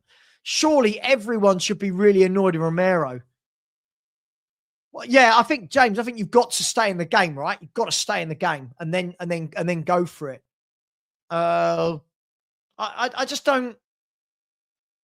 Yeah, nick a set piece. It's just so annoying. I genuinely thought we could win that game today. I genuinely thought we could win that game today, and it's just killed. Oh, yeah, he didn't complain about it. He knew it was a red card. It's only the fans that can't seem to admit it. Oh, I don't know. Yeah, but Ellie, yeah, sure, but you've got 10 men. Man City, we had 11 men. I think we've got to be really careful. I think we've got to be really careful here what we do. I'm just not sure how this blame goes on to Frank. There are games where you can blame him. I just don't know how that goes on to Frank. Let's go for some super chats. Emma Morton said the weather is horrible on Teesside. Yeah, absolutely disgusting here as well. And the red card didn't help it. Big up to you, Emma. Big up to Rob Brown as a channel member. So big up to Savva, hoping for a good result. I'll be happy with a draw. God, I'd bite your hand off for a draw right now, Rob. Big up to you. Big up to Paul Brown, said just towards a coffee during the match. Thank you very much, Paul. Really appreciate that. Really, really do. I wish I had a hot chocolate right now because it's freezing in the room I'm in. Big up to you, Paul. Big up to you. Thank you. It's my mortgage advisor who's a Man United fan. Are you out later, by the way? Mark, we're all out later. Are you out later? Anyway, shouldn't be talking about my drinking plans later. But United 2-1, goals scored 44 this season versus 35 Spurs. United 8 in the last 3 games alone. Can't see any other result other than a United win. Well, it doesn't help when our centre half gets sent off to Thank you. Thank you for sorting out my mortgage this week. If anyone needs a mortgage, go to my boy Mark. Get it done. Big up to you, Mark. Thank you very much. Big up to Ian JD. He said, my gut feeling looking at the January window is that Frank will be going at the end of the season with Pochettino coming in. I mean, yeah, but it shouldn't matter who comes in the summer. When you need players in January, you get players in January, right? Big up to you, my man. Big up to Coys, whole Spurs. Said, Savva, I'm 67, been a Spurs boy for 47 years. We are not sacking Frank. We need to try and climb the table as far as we can with what we have. We need to get behind the team. I agree. I agree. But as I said, too many people. The moment that goal went in, Frank out. Nothing to do with Romero. Again, Romero's the hero. He called out the board. Makes you laugh, doesn't it? Big up to you. Really appreciate the super chat. Big up to Andy Lester. Big up, Savva. Going to miss the watch-alongs. Oh, mate, I'll be honest. I don't enjoy the watch-alongs anymore. Too many silly things. But thank you. Big up, Andy. Really appreciate all your support, my man. Big up to Keenan, who said, Savva, ignore these pricks. Much love, brother. Thank you very much, Keenan. Yeah, it's tough. It's tough. But thank you very much. Really appreciate that. And then big up to my man, Jim Bird Coys, who's been a member for 24 months. Thank you very much. Said after the speech, he goes and does that. This is what I mean. This is what I mean, Jim. All of this. Oh, Romero did the right thing. I love Romero. Romero's one of us. Romero cares. He's just a liability. He's just a liability. It's, 6 red cards now. That's 2 this season. And, I just don't know why he needed to do that. He always feels that everything's got to be done with maximum force and anger and aggression. I just don't understand why he did that. I thought we looked good in that first half. Right. Exactly. Oh, the board didn't help us. Oh, we've only got 13, 12 fit players available. I know. I'll go and get myself banned for 4 games. And for those saying not a red card, right? Someone's just sent me that. Look at that. Absolutely disgusting. Again, from our captain. Absolutely disgusting yet again. I'm so frustrated. Now, can the players really do us proud and get back into this? It's a big ask, like it was against Liverpool. This is a big, big ask. This is going to be really, really difficult away from home. I don't know. Oh, so now it's his fault for naming Romero as captain. You can't write it, can you? Oh, sorry. Why we can't blame Frank? He subbed on Dragusin Frodeber to settle for a draw. Sorry. So you would not have brought on a centre back? No. What are we doing here? What?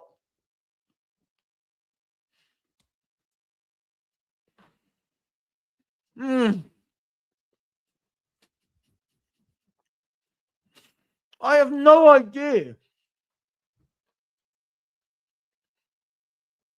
I have no idea, right?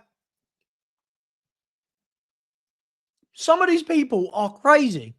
Oh, yeah, I wouldn't have bought on Dragusin. Sorry, you would not have bought on another centre-half. You would have left one centre-half on the pitch. It's utterly bonkers. It's utterly, utterly bonkers.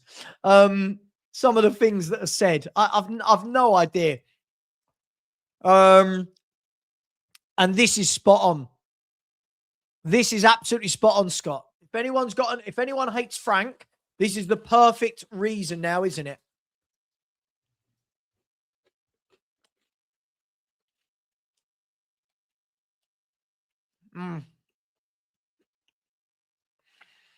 Sorry, Stells tried to blame Frank for bringing on a centre-half to replace a centre-half. What are we doing here? Oh, it's ridiculous at this stage. This is why I hate YouTube. People are just saying silly things now. It's ridiculous. Of course you were going to bring on a centre-half.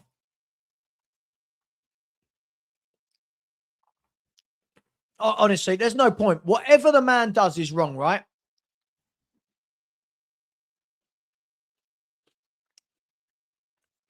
Pointless. Absolutely pointless.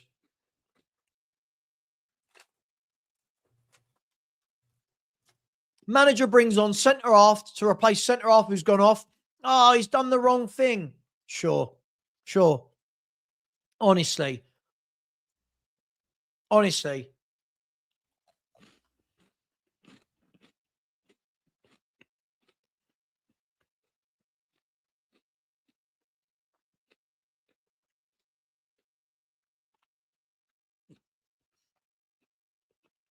Right. We're off and underway in the second half. Honestly, I have no words. I just got no words.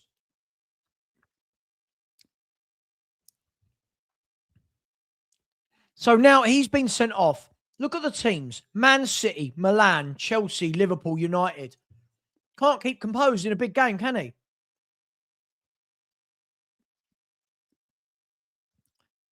He can't keep himself composed in a big game.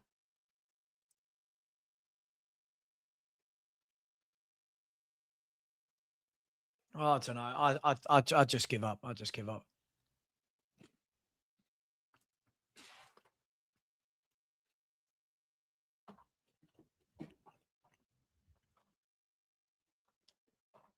Honestly. Look, this is going to be a tough half. We know this.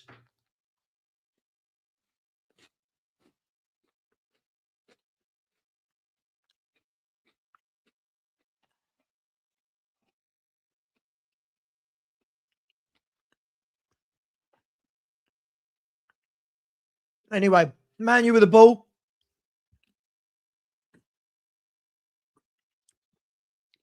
As you would expect, we're going to have to do a lot of sitting in.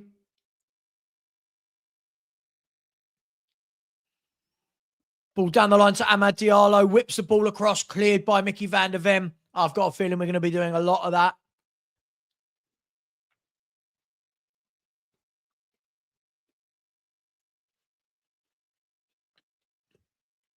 Oh, we've got a new troll, haven't we? Boring football. Just go at them. Again, people who don't understand how football works. Just go at them. Sure.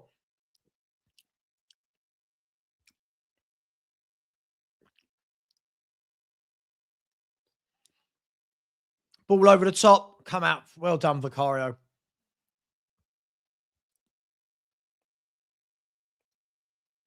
Going to be a long half of football, this, guys. Going to be a long 45 minutes.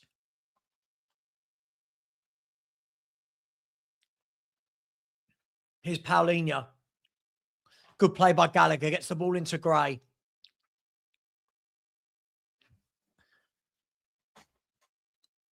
Here's Xavi Simons out on the left-hand side. It's just going to be finding outlets now, isn't it? Papa Sarr drives with the ball. Really good play by Papa Sarr. Really good play. He's driving down. Dallow's got back to him, though.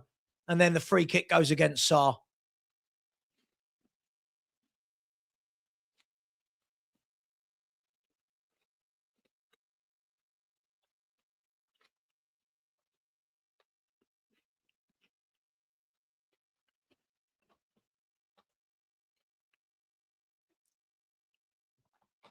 Anyway. It is what it is, right? It is what it is. And what it is going to be a long half unless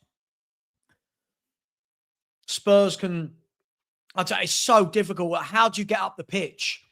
Going to have to get it into Solanke, let him hold. People are going to have to be brave and join in, but whilst making sure, oh, mate, can this guy just go away? You're just getting ridiculous now. Just go away. It's just getting silly. Bruno with the ball across. There's Shaw, and it's 2-0 Man United, is it? No, he's offside. Amad's offside.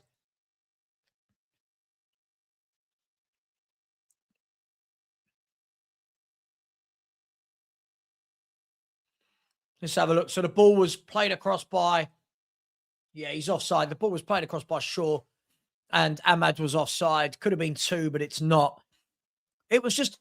You're playing an informed team. Right? You're playing an informed team and your captain does that. I just don't know.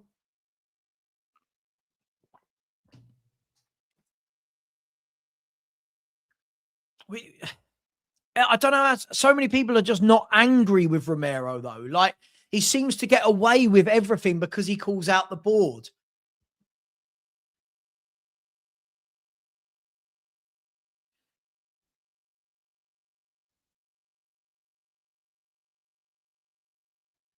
I don't get what this means.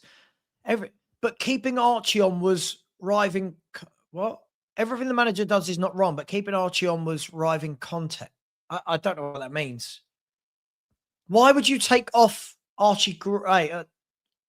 I don't get it. I don't get it. Do people not understand? We've got loads of defenders out injured. Like, I don't understand what's going on here. Casemiro shoots into the arms of Vicario. It's going to be a long half, guys. Yeah, we all know Romero will post something else out tonight, won't he, on social media?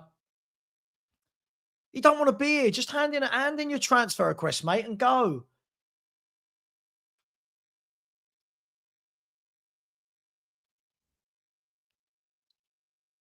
Well done, Xavi Simons. Here's Gallagher into Xavi Simons. Checks back. Really well done there. Looking for bodies. Gives it to Gallagher. Gallagher now lays it out to Udogie. Really good play there from Gallagher, Solanke and Simons. People keep saying take Gray off, but I don't know who goes there. Like, who? Do you go to a back three against 11 men? Good play by Gray. And then wins the throw-in down on the right-hand side.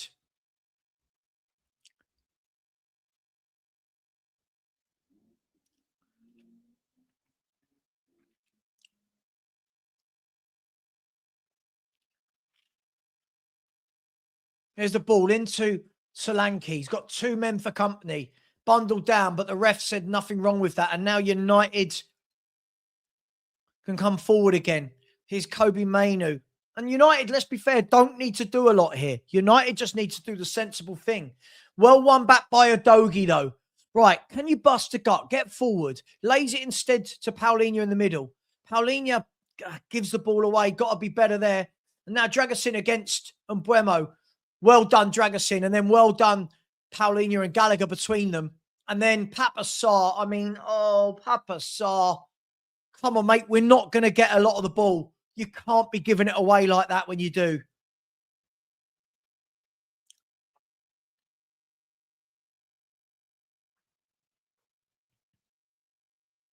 I'm praising Ahmad. Sorry, when did I praise Ahmad? Sorry. Are we just making things up? When did I praise Ahmad? What? Oh, God, I hate YouTube. God, I hate YouTube. Oh, Tony, who are you taking him off for?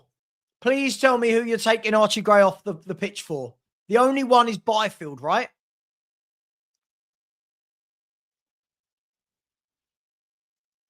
And now Destiny Udogie is down injured. Who you taking? I don't get these fans. What would you do? I'm sure people just say anything that comes into their head without actually breaking it down first. Who are you bringing on for Archie Gray? Udogie's back to his feet.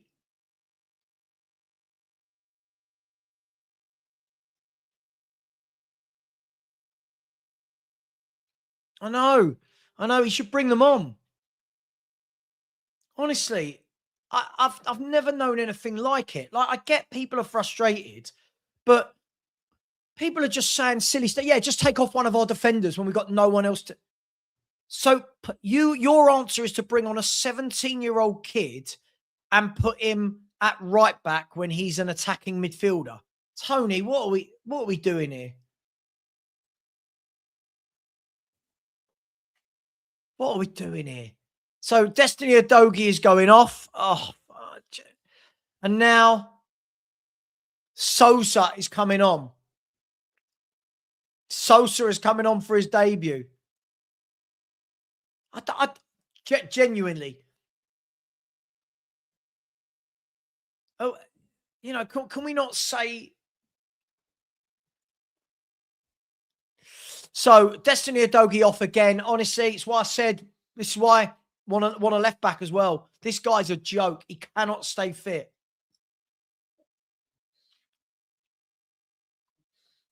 No. I don't see that we're any worse when Romero doesn't play. No. I don't miss Romero when he doesn't play. Right, good luck to young Sosa on his debut. The 19-year-old from left back. Let's see what he's made of. Tough game coming on. Fair play to the young lad. Let's see what he's made of here, eh? Destiny, always injured. We said it. How many games has he had back now? 2? 3? Good job we reinvested in the window, wasn't it? Absolutely ridiculous. So this game, we've now lost Romero for 4 games and Destiny Adogi through it to injury. Mental, innit? Here's United with Mbuemo, Cunha, Ahmad, Bruno shoots, blocked. And now Conor Gallagher can clean up, can he? Yeah, and Conor Gallagher, really good play. Experienced play by Gallagher. And now Spurs have got another injury. Have they? This is just mad.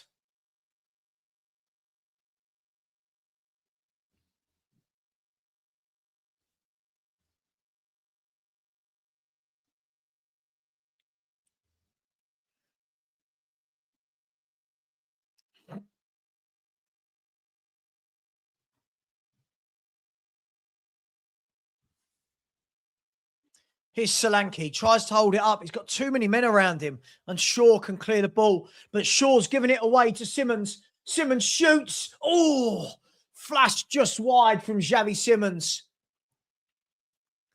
Oh, Aaron, please go away, mate. Please go and watch another channel. This is boring now.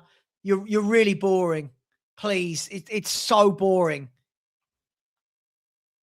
Honestly, YouTube's just become so pathetic. That's meant to be a grown man right there. Good effort by Simmons. First time as well. Shot just flashed past the post. Now he's Man United at the other end with a long ball into Mbuemo. Vicario comes out. And to be fair, we haven't given them any chances with 10 men. Just got to stay in this long enough. Just got to stay in this long enough. Again, it's not like we've had a transfer window, right? To go and bring in players to help.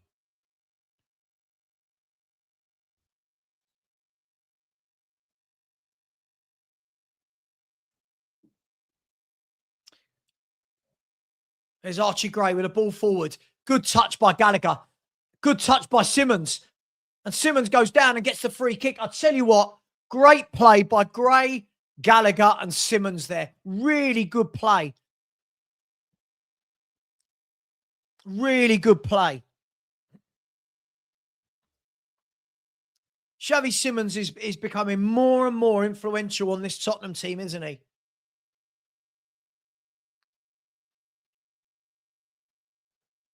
Tell you what, you're not wrong, Wild Spade. You're not wrong. Bloody good job we've got that gap. And we need Burnley to beat West Ham to keep it at 9 points as it stands. Because we didn't think there was anything we could do to strengthen. Lang told us there was nothing we could do to strengthen in the summer. Anyway, can Spurs come back into this? Xavi Simmons, back post, headed across by Paulinho. Sarr flicks it on. Solanke flicks it over the head, dinks it in the air, and then Lemons comes out and collects it. As I said, other than Xavi Simmons, there's no technical ability in this team, right? So he's the one that's going to have to get something out of nothing.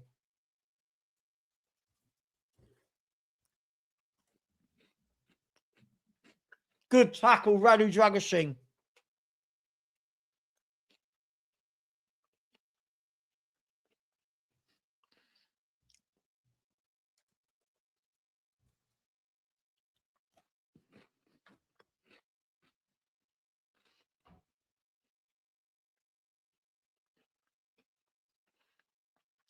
Here's Sosa. Bundled down. Doesn't win the free kick, but gets up, wins the ball, lays it off. Van der Ven clears it. And Spurs are working hard. They're fighting in midfield. They're winning the ball, but it's just the overload here. Here's Shaw. shoots. Good save, Vicario. Corner kick to Man United. I actually think we've done really well considering we're down to 10 here. These players cannot keep leaving us with players down. It's madness.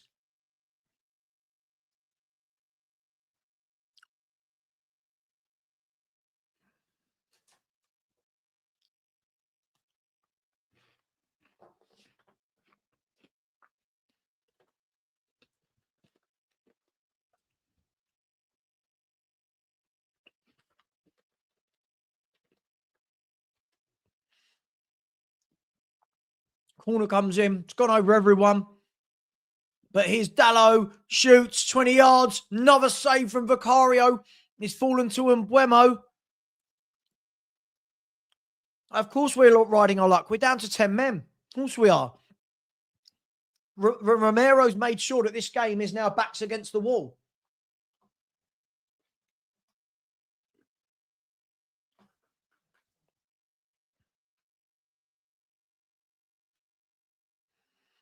There's so many players are just like people like Romero, Adogi. These players it's constant. Adogi can't ever stay fit, can he? He just cannot stay fit.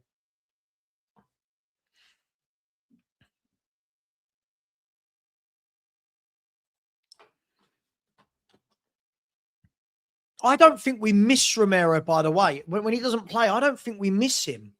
I think we do. I don't think we do.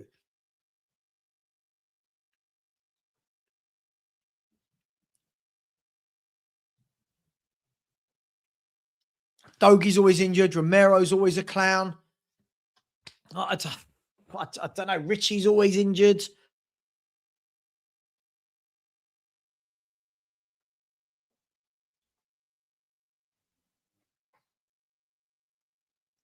Shot blocked. Going to be a long half, isn't it? Just under half an hour to go.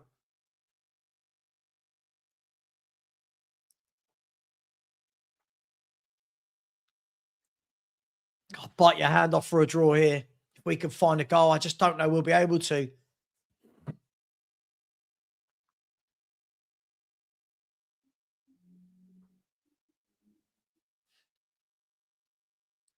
I think Dragushin's done well since he's come on. By the way, I think Dragushin's done well. Here's Martinez. All the while it's at 1-0, you don't know. I think 2-0.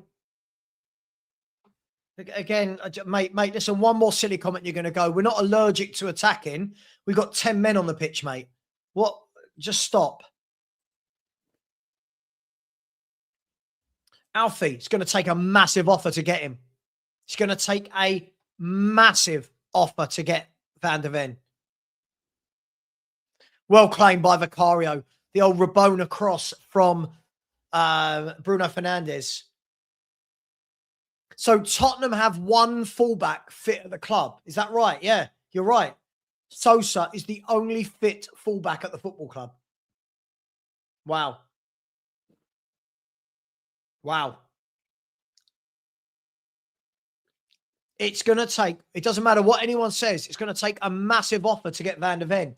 People talking like he'll just go. Spurs will demand a massive fee for Van der Ven.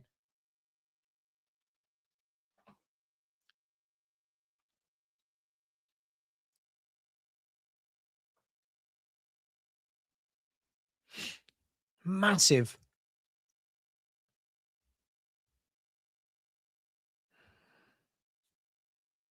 Free kick to Man United.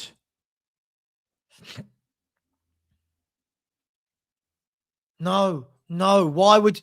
This is definitely not the game when you're down to 10 men to throw on 17-year-old kids. This is... What are we doing here? No. That's not what most managers will do. Okay, you can go on strike. Sure. Spurs will still set the fee. I don't know if people understand how transfers work. The player can't sulk and we go, I'll go and then go cheap. Spurs will go, cool. Bruno the shot in wasn't the greatest, blocked, and it's out for a Man United throw. Honestly, I truly don't know whether people just say silly stuff for the sake of it. Like, truly. We're away from home at Old Trafford with 10 men.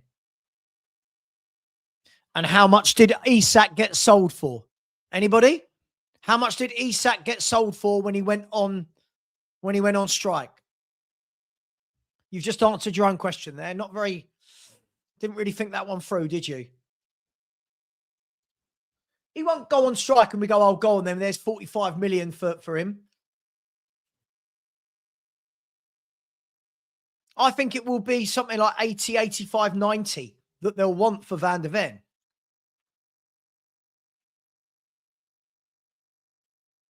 Oh, so he went nice and cheap then, just for the 110 million, yeah? What are we doing? Oh, help me. Anyway, here's Man United.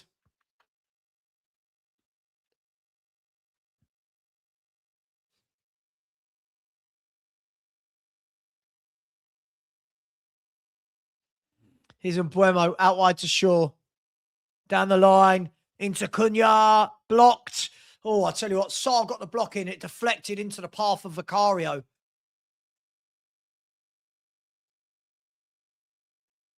It was a good ball down the line by Shaw. Cunha whipped it across. Good positioning by Sarr. Got his clearance wrong, but luckily it deflected into the arms of Vicario.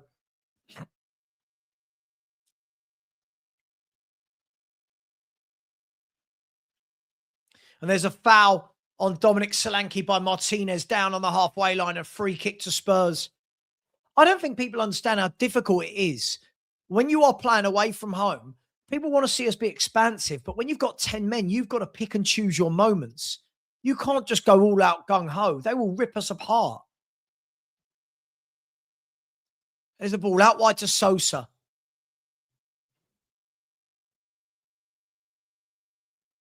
Does the safe thing she would expect on his debut. Thought he could have gone down the line there.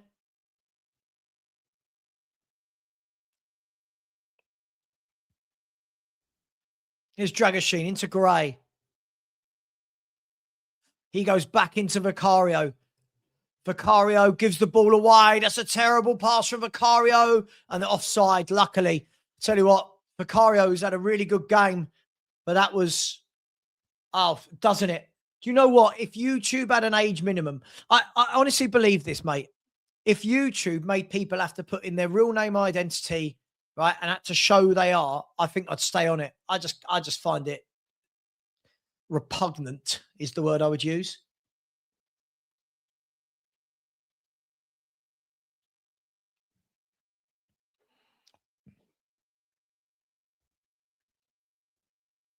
Scott, exactly. Yeah, just go for it. Just go for it. Yeah, you're 10 men. You're away from home. Just go for it. All gung-ho attack. Then what happens? We concede and they go, where's the midfield and the defence? Can't win. You genuinely can't win. I worry how many people can't just use the simple concept of you're down to 10 men. This makes the game a lot tougher. Like, a lot tougher. Big up to my man, Glenn. Yeah, I think YouTube should have an IQ test for people. Yeah, I agree.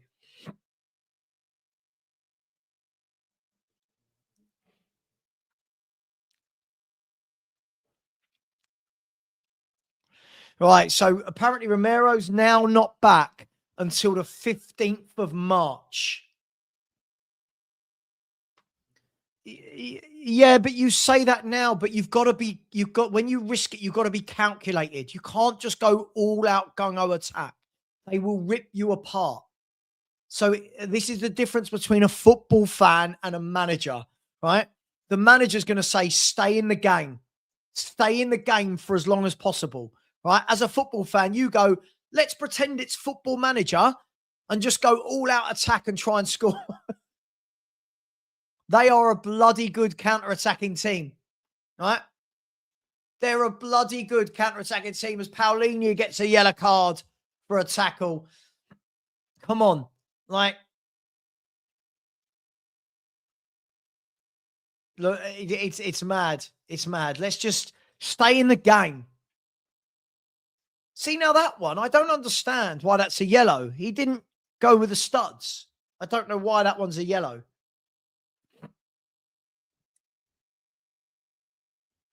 Yeah, that's where we are with a fan base, right?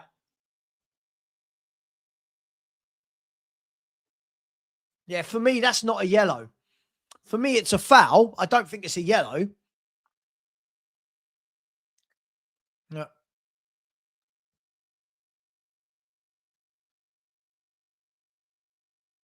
Here's Ahmad into the box. Blocked, and it's out for a corner. Yeah, Romero always does this on Brazilians, doesn't he? We know that.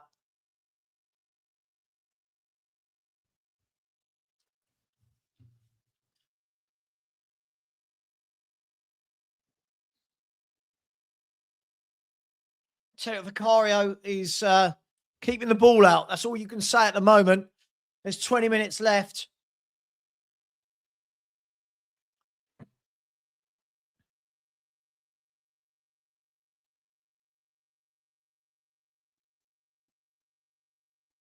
I can tell you this for something. There is not a chance Van de Ven goes for 60 million. There is not a chance that Spurs will let him go for 60 million. Not a chance. Not a chance. 60 million.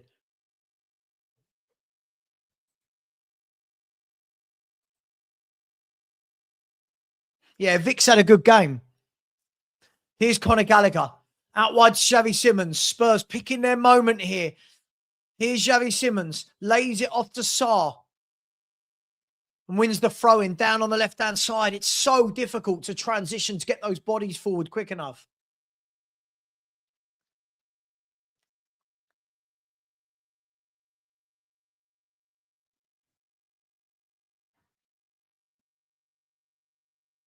Yeah, Liverpool. Yeah, you're right. Liverpool's paid 60 million for Xhaka, who's like 20 years of age. There is no way on earth Spurs are going to let Van de Ven go for 60 million. I think you're talking 80 plus. He's going to be wanted. We know that. Anyway, long throw by Dragusin. It's gone over everyone. The kick. Oh, it just didn't quite fall for Solanke or Van de Ven. Cleared. Here's Dragusin. Cleared again by Man United, only as far as Xavi Simons. Whip that in. Xavi lost the ball to the back of the area. It's gone over everyone. Paulinho's going to fight for it. He's kept it on, but has tumbled into the advertising hoardings. And now Casemiro.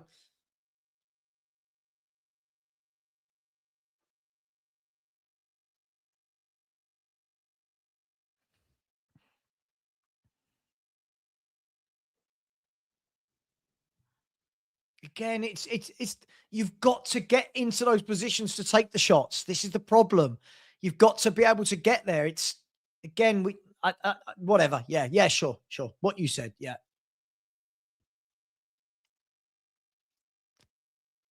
Anyway, here's Shaw. I think to be fair, Sarr, Gallagher, and Paulinho have put in a shift here, haven't they? They've been everywhere. They've been absolutely everywhere, those three. Yeah, I agree with this. Yeah, Coastal Cruise, I agree. Gallagher's been absolutely everywhere. You need that experience, that engine.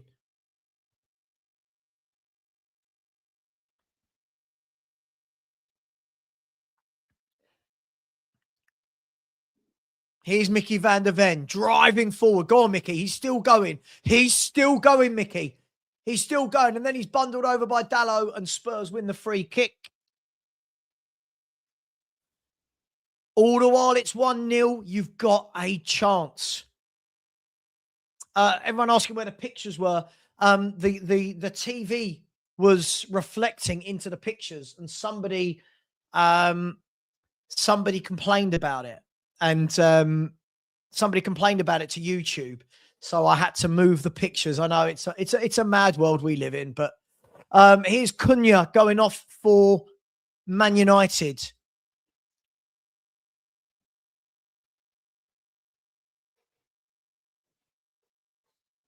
How different would this game be with 10 men, with Maddison, with Kulu, with Kudus? You know, some options. Who knows? But we've got a chance here to get a ball into the penalty area. It's situations like this where we need to make the most of it.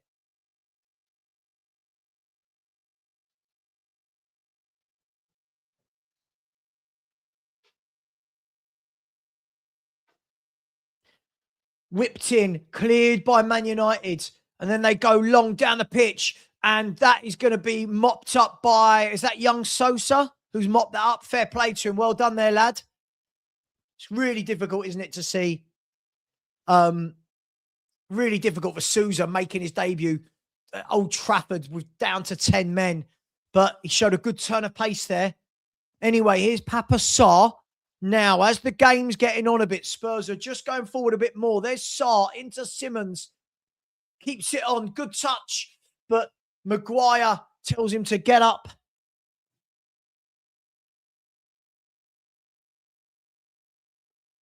There's the ball down the line. Here's Bruno. Crosses it over. Superb from Radu Dragusin. Absolutely superb. And sorry, who were all those people that didn't want Radu Dragusin to come on the pitch? Absolutely superb defending from Radu. Really good play from Radu Dragusin there. As I said, I think this game was killed the moment Romero did what he did. Can't be getting sent off in the first half of a game like that.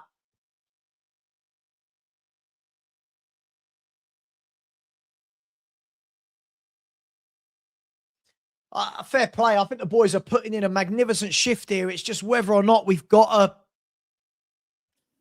an opportunity in us. Here's Shaw. Now Gallagher can go out to block, can he? The ball's laid across. A really good play again from Papa Sarr. The players are fighting. They are driving this game to the end. And Spurs are going to make a triple substitution.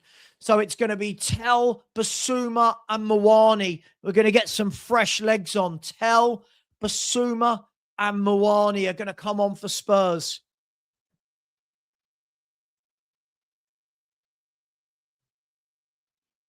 Yeah, you're right. Aqua subs, you're right. As we said, players are going to go down injured. If you keep not reinforcing, players are going to go down injured. And Johan Lang saying we've got players coming back. Looks a bit silly now, doesn't it? Here's Ahmad, lays it off to Martinez.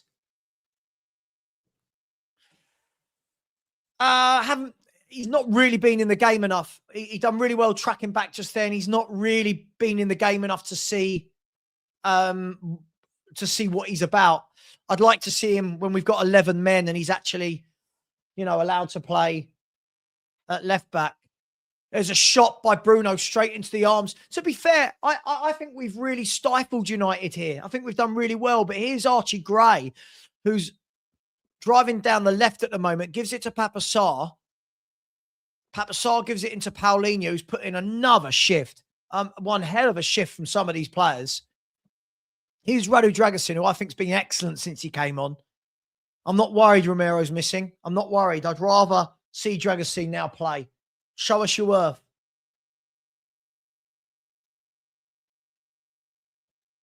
Yeah, I tell you what, Rich, how you doing, man? Hope you're well. I agree. I don't think you can fault the effort for any of the players today. Archie Gray looks to have gone left back. And Sosa looks to have gone right back. I don't know what the thinking is behind that. That's got to be a foul. That's got to... No, is that not a foul in the face?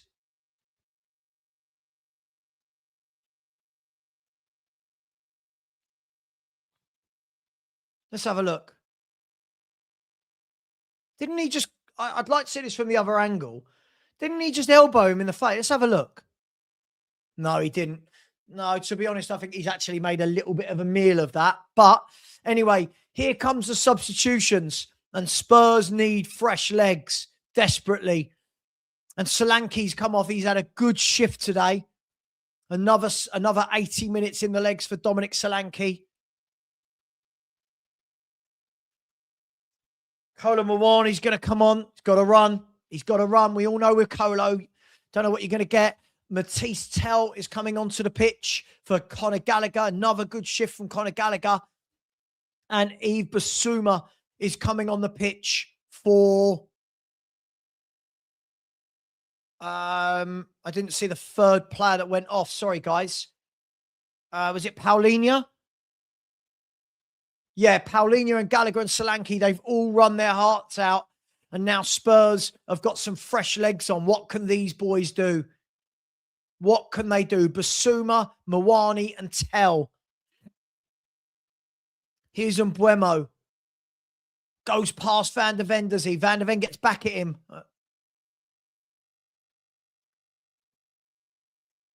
At Gary. Oh, it's 2-0. It's 2-0. Bruno Fernandes is 2-0. The ball was whipped in. Bruno ghosted in at the back post and scored. And unfortunately, the 11v10 has paid off.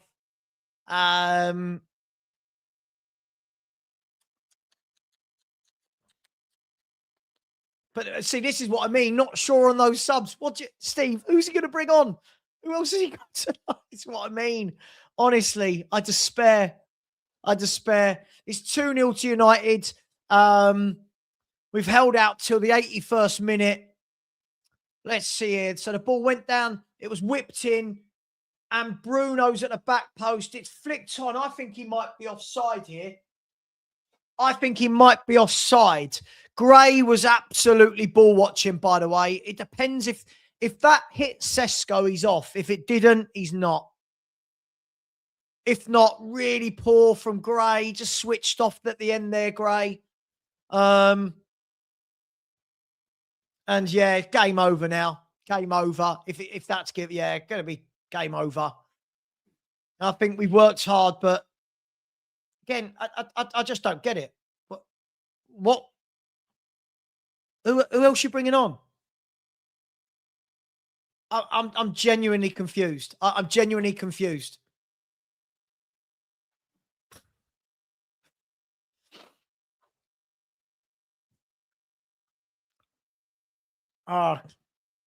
So 2-0 to Man United. We've played 52 minutes here with 10 men, and it's starting to show now, isn't it? And Gray's given the ball away again. Archie Gray's had a mare, and Dragusin has mopped up, and now he's given the ball away as he and Sark can clear it. Archie Gray's had a mare the last 5 minutes. I just don't understand. When people are going, oh, I don't get those subs. That's the senior players on the bench. Who are you bringing on? I don't get it. I just don't get it. I'm so confused.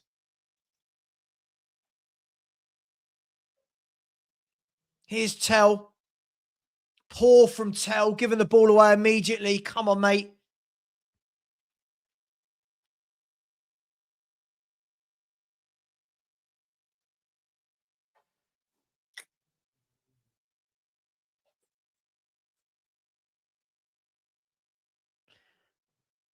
Here's Tell again. Stop giving it away, Matisse.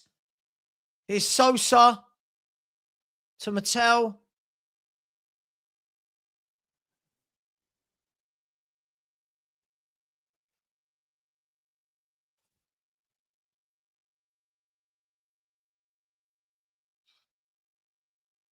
See, look, again, told you, look. I told you. The agenda's got to agenda, people. Children like Aaron. The agenda's got to agenda. Radu Dragusin has been excellent since he came on. Excellent. It's ridiculous. What? You got 10 men. Isn't it funny? Notice how Aaron can't blame Romero. He stuck up for him in the first half after sending off, but now it's Frank's fault. It's just got so silly. It's got really silly now, guys. Come on. We all know who this is on. We all know this is on Romero.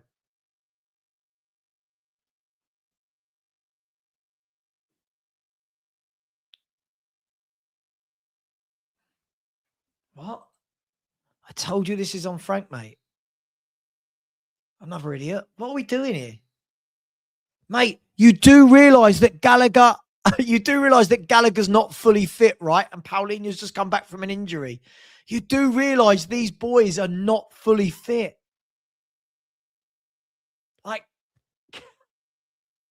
it's just crazy. You're a grown man. You surely know these players aren't fully fit. They're playing with 10 men. They are tired. You've got to mix things up. Is Mbuemo shoots over the bar. How? Oh my gosh.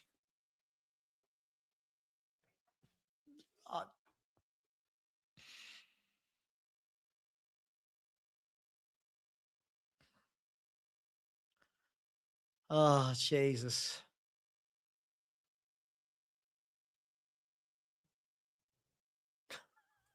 Right. Look, let's sum up the Spurs fans, right? Half the people calling him out for it, right? And then look, and then Frank took too long to make these subs. You can't write it. Some people saying don't make any subs. Other people saying he took too long. Oh my gosh, we've got 10 men people away at Man United. Can we just a little bit of perspective, please? Please, just a little bit of perspective. Oh, if only there was a transfer window that we could have bought some footballers in. I don't know. What do you reckon, people? A transfer window?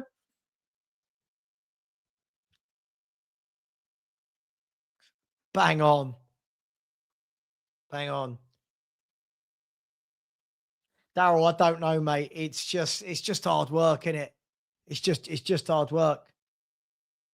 When you go down to 10 men after half an hour away from home against an informed team, I don't know what people were expecting. I just don't know. Don't know what they were expecting. And anyone saying it wasn't a red, it was the most blatant red card you'll see.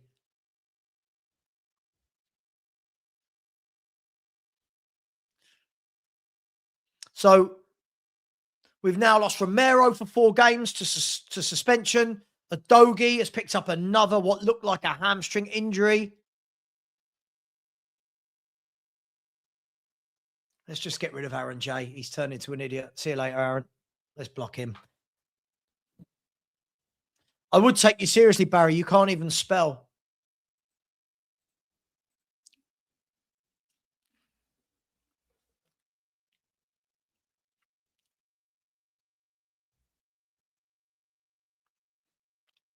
Here's Harry Maguire at the back.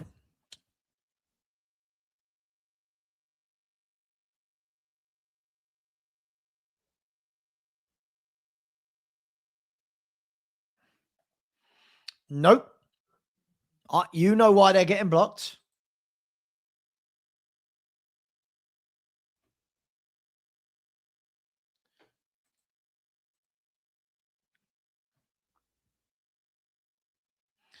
A lot to answer for.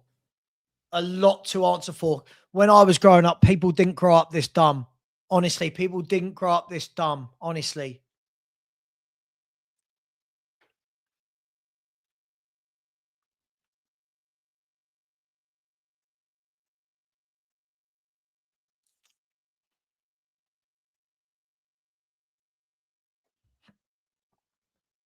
I can't believe we didn't. Well, I can, but no signings to help this squad in January. And now we've lost 2 more players today. 2 more. So we go into the Newcastle game, right, with just injuries galore. The squad is depleting.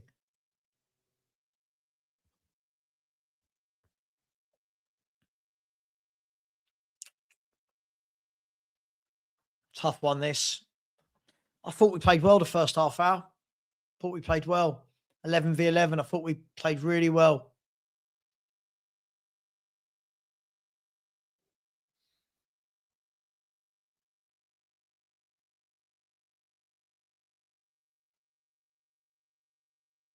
Well done, Sosa. Keep going. Keep going. Keep going. Don't stop. Keep going. Don't stop. No, keep going. Oh, keep keep going.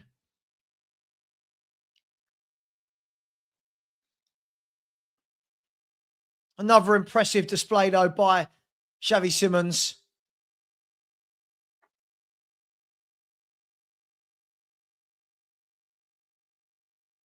How's the...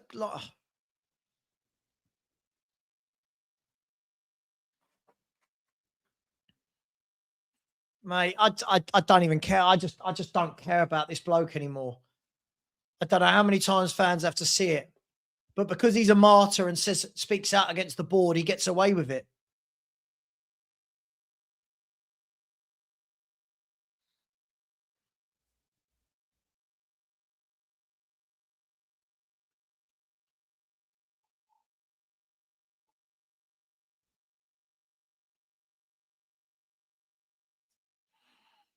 Yeah, yeah. I mean, it's no less than you expect, right? It's been a very tough second half. Been a very tough second half.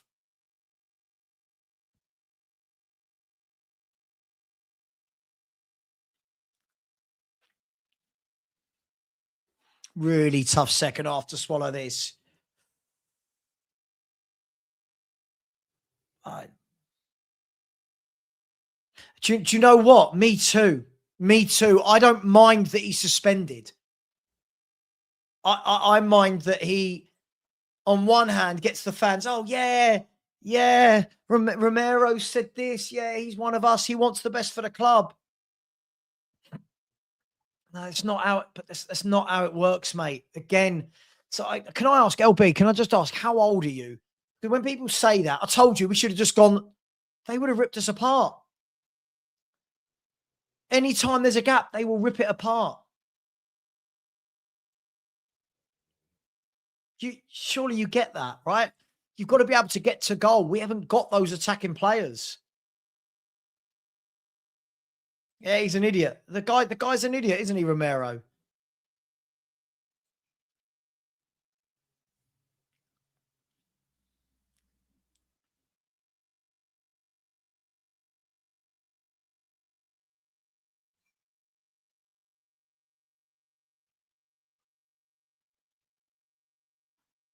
But apparently we thought that if anybody came in now, it would purely be a quick fix. Well, if ever a club needs a quick fix, it's Spurs, isn't it?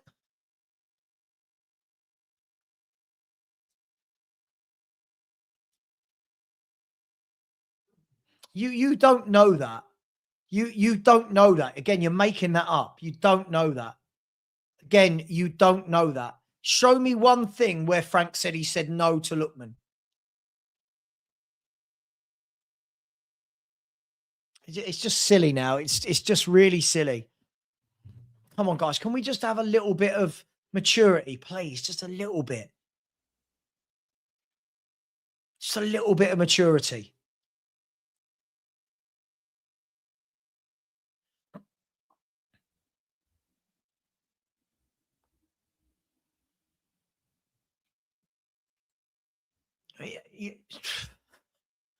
Sure.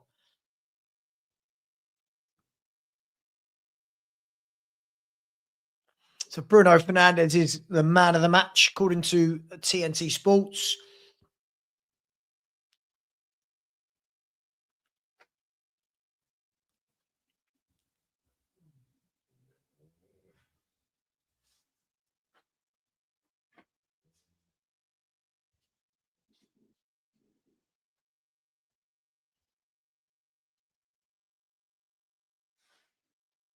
Here's Mickey driving forward. Fair play to him. Leaves it to Sosa. Into Tell. Come on, mate. You got fresh legs. Let's see something. Tell's beating his man. And then his cross hits the first man at the backside. Mate, we're struggling. We're struggling, mate. We've got not many footballers available. Not many players. And you've still got fans going, stop, get off the club's back. It was a difficult window. We haven't got footballers. Good play by Xavi Simons again. Here's Tell. Shoots, blocked. It's powder puff from Tell, that.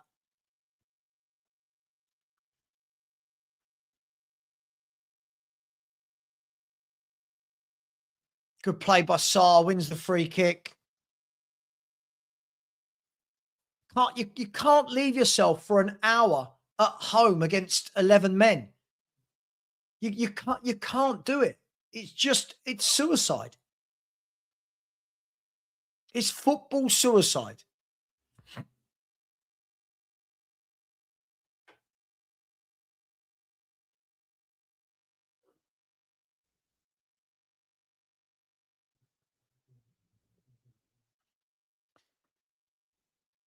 And there is the final whistle. It's what do we do? Look, a game that was absolutely killed in the first half. Absolutely killed in the first half. We have got an injury crisis, and our captain decides to do that. I don't know what to say. How can you? I thought we played well the first half an hour. I thought there were some good bits from Man U and Spurs, both a little bit end to end. And then to do that with 30 minutes of the game gone, a typical Romero moment, and the game was gone. The game was gone, right? And Man U sensed it, didn't they? From the moment he was sent off, right? From the moment he was sent off, Man United, they raised their game 20%, didn't they? They smelt blood, and they just smelt blood. They just smelt blood.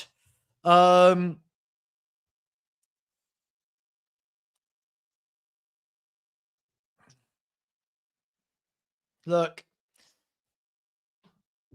I don't know. It's a difficult one, right? I mean, if that's the result with 11v11, I'm angry. But I actually thought we were playing well. I actually thought we looked a threat. We were getting shots away. We were getting into the box.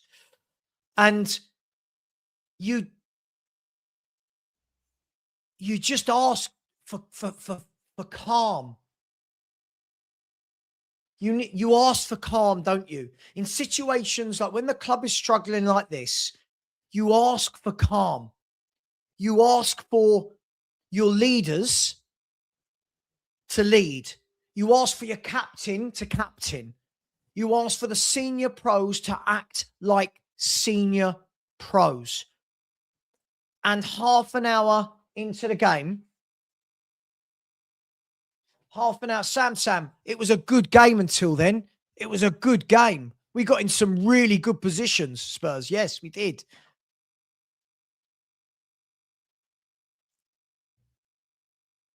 When that happens, away at Man U, a team that are in good form, and your captain does that, I don't know what to say. We can all sit here, and I'm sure people go, Frank out, Frank out, Frank. I'm not really sure what he's meant to do with that. I'm not sure what he's meant to do. You know, for me, I would respect him if he removed the captaincy from Romero, if I'm brutally honest. The guy's come out, called the club out, but yet can't stick to his own end of the bargain. Right? He can't stick to his own end of the bargain. Of the bargain. Oh, the board let us down. Cool. What about you? What about you? Now sent off against Liverpool, sent off. Like, these are just ridiculous sendings off. These are ridiculous sendings off. And I'm not worried about relegation, by the way. I'm not worried about relegation. I thought the players today put in a really good shift. I thought we put in a really good shift today. And yes, yes, we might have lost the game with 11. Obviously, we don't know. We don't know, right? But I can't be angry with the players today or the manager.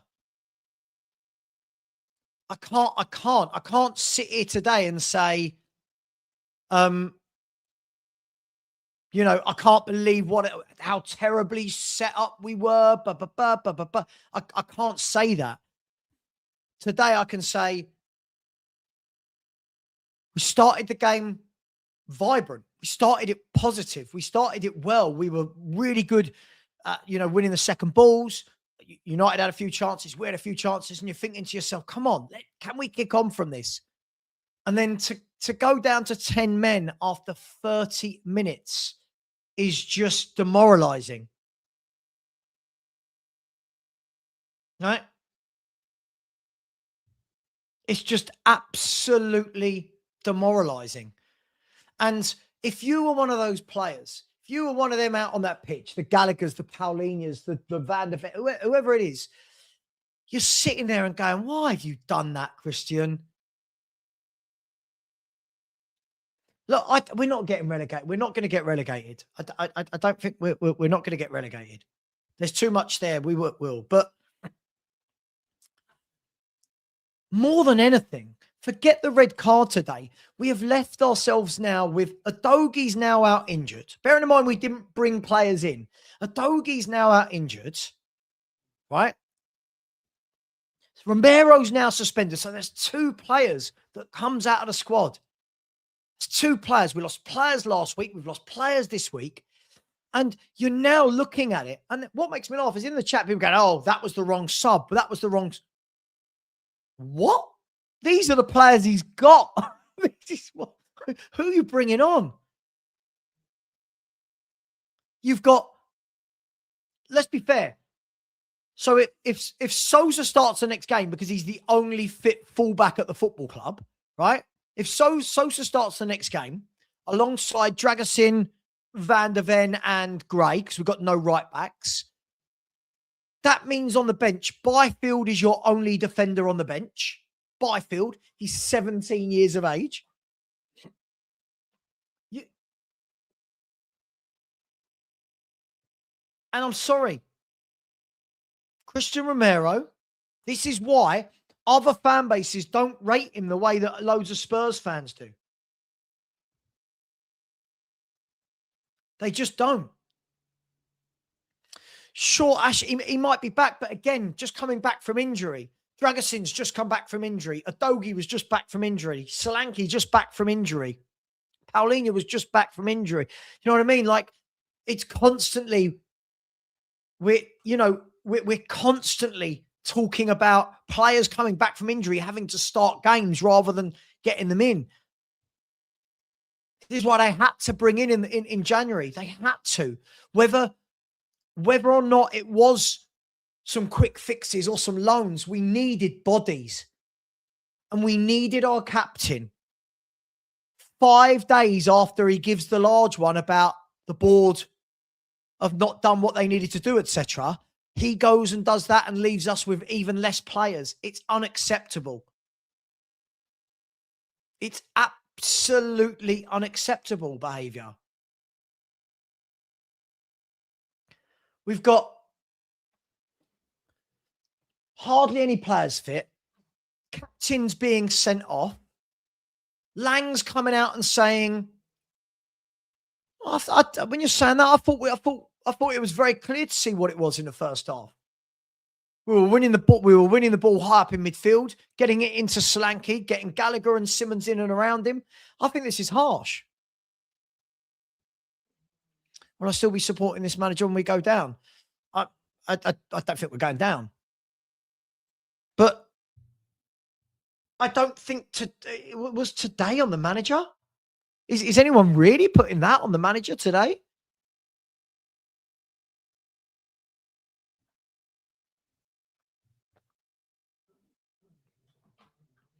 I don't know. It's gonna be tough because we now play Newcastle United with loads injuries, suspensions.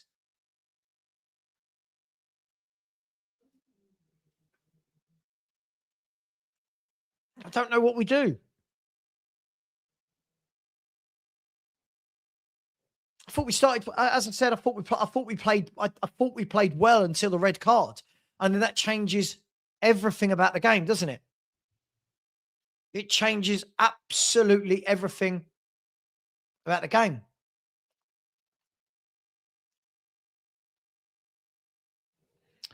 Sure, ifs, buts, and maybes, but at the moment, we're 9 points clear of it. At the moment, we are 9 points clear of it, so I'm not worried about it.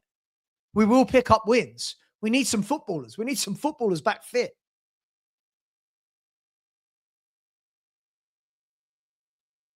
But again, this is a lie. We didn't have a plethora of defenders on the pitch. We had a defensive midfielder playing at right back. For what are you talking about? I don't understand. I thought the players gave their all today. I don't know. I really don't know what we're watching here. By the way, I can't just have lies. I can't just have lies. Like, that was just a lie, wasn't it? We already have a plethora of defensive players on the pitch. But when you lose Romero, you don't replace him with Dragoshin? Surely you've got to replace Romero with a centre half, right? Isn't that common sense? This is just mad. So people didn't want. I'm just baffled. I'm just baffled. I'm just really, yeah. I thought they worked very hard. I thought they worked really, really hard today. I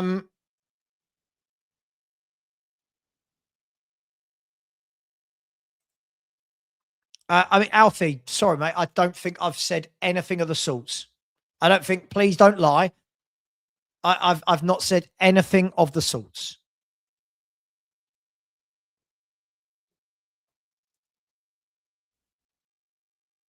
Thought Simmons again. Thought looked really good. Looks fired up. Looks confident. Players stood off too hard.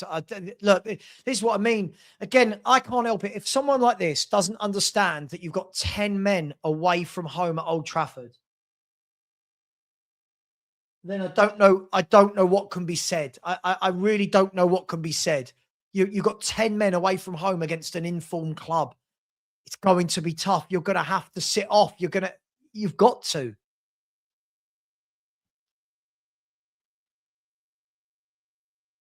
Just anyway. I'm going to do a super chat. I'll leave it there. I think we're starting to get to the stage where there's too many silly people in the chat, too many silly comments. But I just think that today's a tough one to take, right? Today's a really tough one. You know, the captain needs to take that on his shoulders. The captain needs to take that on his shoulders.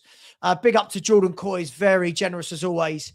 Said, if West Ham beat Burnley this afternoon, we are 6 points above relegation zone. The threat of relegation is real. We have players playing who ain't fit and we don't have any depth. Changing the manager now will do nothing. Look, Jordan, I mean, look, I'm hoping that West Ham don't win today. That is the saving grace at the moment. But you're right. You're absolutely right. We don't have fit players. Even in the 11, most of the players aren't fit. We don't have the depth. Changing the manager at this moment in time, you're bringing him into an absolute injury crisis, aren't you? You're bringing him into an injury crisis. I think there's too many fans that don't quite seem to look, blaming the captains. Yes. Of course I'd be blaming the captain today. Of course.